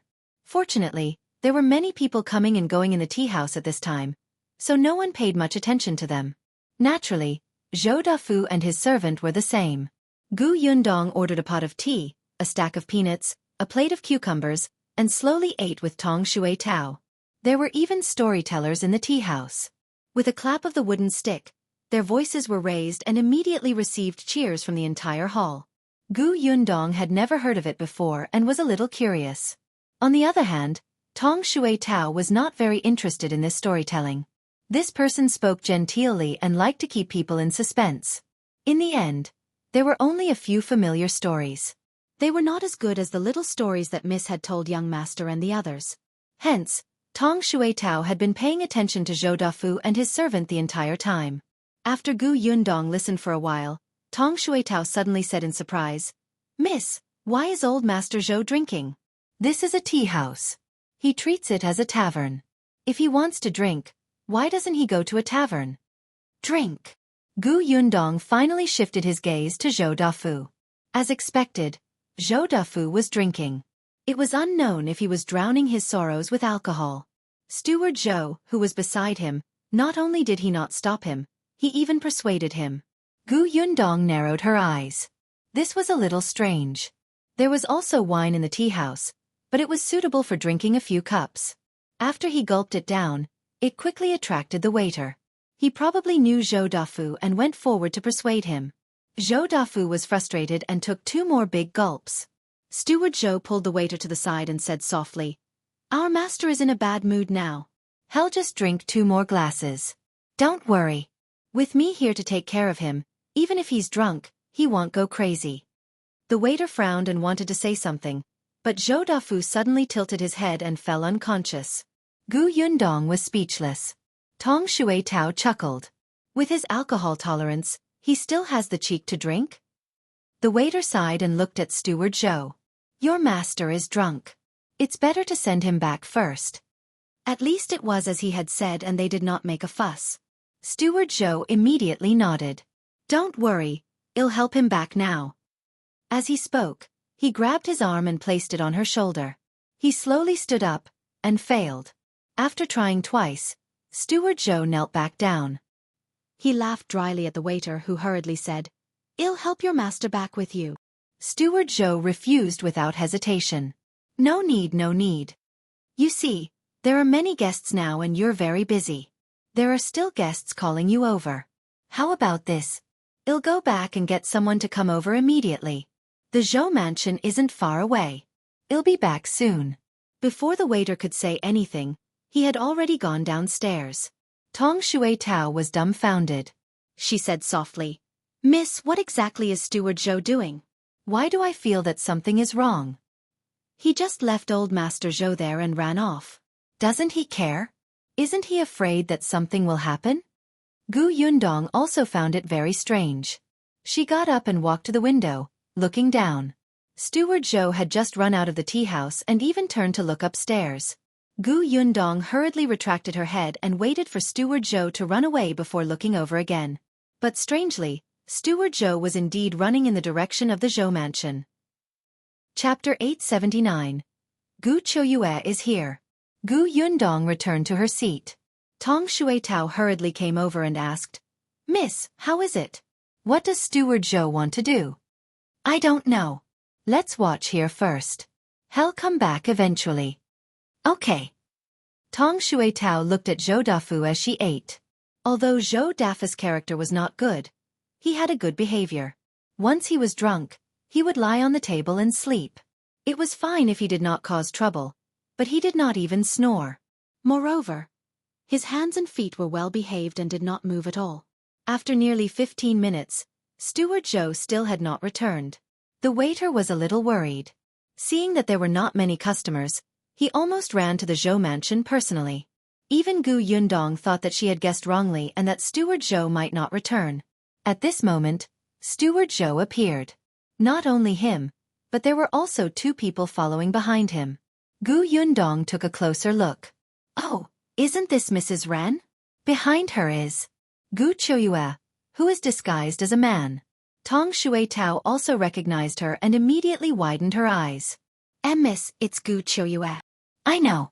Quickly turn your head around." Qiuyue seemed to have a guilty conscience. At this moment, she kept looking back at her surroundings, as if she was afraid that others would recognize her. However, she did not even think about it. Was it appropriate to dress up as a man without even tightening her chest? Especially since her hair was not combed neatly in a hurry, she did not look like a servant at all. The waiter stood at the side and was at a loss for words. He thought that Steward Zhou had gone back to call for guards. What was the use of calling a weak woman back? Steward Zhou pretended not to see his gaze. Time was really tight, and most of the people in the snow-blowing garden were Mrs. Zhou's men. It was not easy to bring them out, so he could only disguise himself slightly. Although Qiuyue was a woman, she was stronger than most ladies and madams. At least, she was better than Mrs. Ran, who was old and frail. Therefore, even though Zhou Dafu was slightly plump, she and Steward Zhou supported him from both sides. There was also Mrs. Ran behind him, so there was no big problem. It was just a little strenuous. The waiter was also trembling in fear, afraid that the 2 of them would drop old Master Zhou, especially when they went downstairs. He had been leading the way. It was not until the 2 of them walked out of the tea house that the waiter heaved a sigh of relief. Yundong, who was on the 2nd floor, was deep in thought. She did not understand what was going on. What were Steward Zhou and Qiuyue up to? Since he wanted to send the drunk old Master Zhou back, Steward Zhou could have just found the concierge. Why did he have to do this? "Miss, what do they want to do? Could it be that they want to harm old Master Zhou and kill him for money?" Yundong glanced at her. "How is that possible? What good will old Master Zhou's death do them? Once he dies, the person in charge of the residence will be Mrs. Zhou, and the person who will inherit the assets will be Mrs. Zhou's son. Qiuyue will be the first to be tortured to death." She paused. "Let's go and take a look." Tong Shuitao hurriedly put down the tea money and followed Yundong out of the tea house. The 2 of them quickly saw Zhou Dafu and the others walking in front. They supported someone and naturally walked slowly. However, not long after, Mrs. Ren suddenly took a few quick steps forward. Just as she was about to reach the Zhou mansion, she suddenly turned to the left. Then, Steward Zhou and Qiuyue helped Zhou Dafu turn and followed. Yundong? Chapter 880. Yundong is stunned. They were about to arrive at the Zhou mansion, but they actually passed through the door and did not enter? It couldn't be that they really wanted to kill him like Tong Shuitao had said, right? These 3 people weren't that stupid, right? Yundong and Tong Shuitao looked at each other but still followed. After turning a corner, they saw a building. Was this an inn? At this moment, Steward Zhou and the others were helping Zhou Dafu into the inn. Yundong's brows were tightly knitted as she followed them in. The inn was not very big, but there were still many guests. Half of the lobby on the 1st floor was occupied. But Zhou Dafu and the others went to the 2nd floor. Now that no one was going up to the 2nd floor, Yundong could not go up rashly. Otherwise it would be easy to be discovered. She could only find a seat and sit down. After a moment, she said to Tong Shui Tao, "Follow behind that guest and see what they're doing on the second floor. Be careful not to expose yourself." Mrs. Ran and the others had seen Gu Yundong before and were very familiar with him. They did not have much impression of Tong Shui Tao. The latter nodded and immediately stood up, following behind the two customers who had just booked a room at the counter. She had just gone up the stairs when she saw Mrs. Ran in the corner. Only Mrs. Ran stood at the door like a god. Her face was dark, and no one dared to approach her. Tong Shui Tao took a look and stopped looking. She quietly went down again. When she told Gu Yundong, the latter frowned. "Have you looked carefully? Is mother alone at the door?" "Yes, the room they booked is in the corner. There's no one else beside Mrs. Ran." Gu Yundong stroked her chin. "Mrs. Ran is at the door. There's only old Master Zhou, Steward Zhou, and Qiuyue in the room. What are the three of them doing inside? Oh, old Master Zhou is still drunk." Tong Shui Tao also looked very troubled and was thinking. Gu Yundong suddenly reacted after hearing her words. She gently clapped her hands. "Yes, you're right. Old Master Zhou is drunk. So strictly speaking, there's only Steward Zhou and Qiuyue in the room. What are the two of them doing alone in the room?" Gu Yundong's eyes widened as she spoke. "No, it can't be, right? It can't be what I think, right? Miss, what did you think of?" As soon as Tong Shui Tao saw her expression, she knew that Miss must have thought it through. As expected, Miss was smart. She couldn't understand what they were trying to do. Gu Yundong clasped her hands and lowered her voice. "Peach, do you still remember what I told you last time? Zhou Dafu only has one child. You said that he has a beautiful wife and many concubines, but he only has one son after so many years. It's very likely that Zhou Dafu has health problems." This time, Tong Shui Tao understood. "Miss, you mean that Zhou Dafu is infertile?" "It can't be said that he is infertile. It can only be said that it's difficult for him to have children.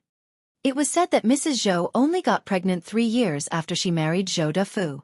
I wasn't sure before, but I'm 80% sure now. It's not easy for Zhou Dafu to have children. I think all the elders in the residence can guess this, especially Mrs. Ran, who has served old Mrs. Zhou for many years."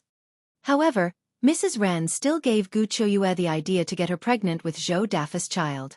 This meant that she had already thought of a way out. And this way out was Steward Zhou. Damn it, she was cheating on Zhou Dafu. Chapter 881. Nasty. If that was really the case, then Gu Yundong was very convinced by this operation. Tong Shui Tao was exceptionally excited when she heard this. This means that Gu Qiuyue wants to. She looked around and lowered her voice. She wants to borrow semen? Tong Shui Tao shivered with goosebumps. It was too disgusting. Moreover, she was borrowing it from an old man like Steward Zhou. The problem was that they actually did it in front of the drunk old Master Zhou. Tong Shui Tao was disgusted. No wonder Steward Zhou wanted to get old Master Zhou drunk. No wonder he rushed back and brought Gu Qiuyue over. No wonder he didn't go back even though he was so close to the Zhou mansion. Instead, he brought his master to an inn and even got a superior room. Wait. That's not right, Mississippi. Then why did he bring old Master Zhou into the room? When Gu Qiuyue is pregnant, can't she just say that old Master Zhou is the father? Gu Yundong said, Zhou Dafu hated Gu Qiuyue during this period of time. Why would he touch her? That's why he had to be drunk. When he wakes up the next day and sees himself sleeping with Gu Qiuyue, he will definitely think that something happened between the two of them. When she gets pregnant a month later, will Zhou Dafu suspect that the child is not his? He will probably be overjoyed, right? I'm afraid Gu Qiuyue has already calculated the date. There were still many people who did not understand the danger and safety period, especially among the commoners. Pregnancy was completely up to fate. However, many wealthy families had already figured out the pattern, especially those who were old. Mrs. Ren was probably one of them, which was why she chose such a date. The probability of Gu Qiuyue getting pregnant today was very high. Tong Shui Tao was extremely excited when she heard this. She immediately wanted to stand up. Then, miss, what are we waiting for? Let's catch them in the act? Now that we've caught them in the act, old Master Zhou will definitely not let them off. Coincidentally, these 3 people have a grudge against us. Now, we can clean up the mess. What's the hurry? Yundong glanced at her. You said it yourself. There are 3 of them, and Zhou Dafu is drunk and unconscious. The outcome might not be beneficial to us. There's no need for us to get into trouble. If Qiuyue bites back later, we won't be able to get it off. Who knew if Qiuyue would drag her down with her? It would be best if she had a companion along the way. Then what should we do? Are we just going to ignore it? Tong Shui Tao was a little anxious. Then, as if she had thought of something, she asked in surprise, could it be that Miss is planning to wait for Gu Qiu's child to be born and find an opportunity to give them a blood test to let old Master Zhou know that the child is not his? Then, old Master Zhou will feel that he was overjoyed for nothing. His love for that child is all to remind him of how big a mistake he has made. Then, he will be even angrier and beat Qiuyue to death? Kid, you're quite imaginative. But Yundong could not wait that long. Besides, if an innocent child was involved in this, she would be committing a sin. Yundong waved at Tong Shui Tao. When she got closer, she whispered into her ear. Tong Shui Tao nodded repeatedly. All right. I'll go now. She was so excited that her body was trembling. After Yundong finished speaking, she got up and walked out of the inn. Tong Shui Tao's skills were not bad now, and she was fast. Not long after, she stopped outside the Zhou mansion.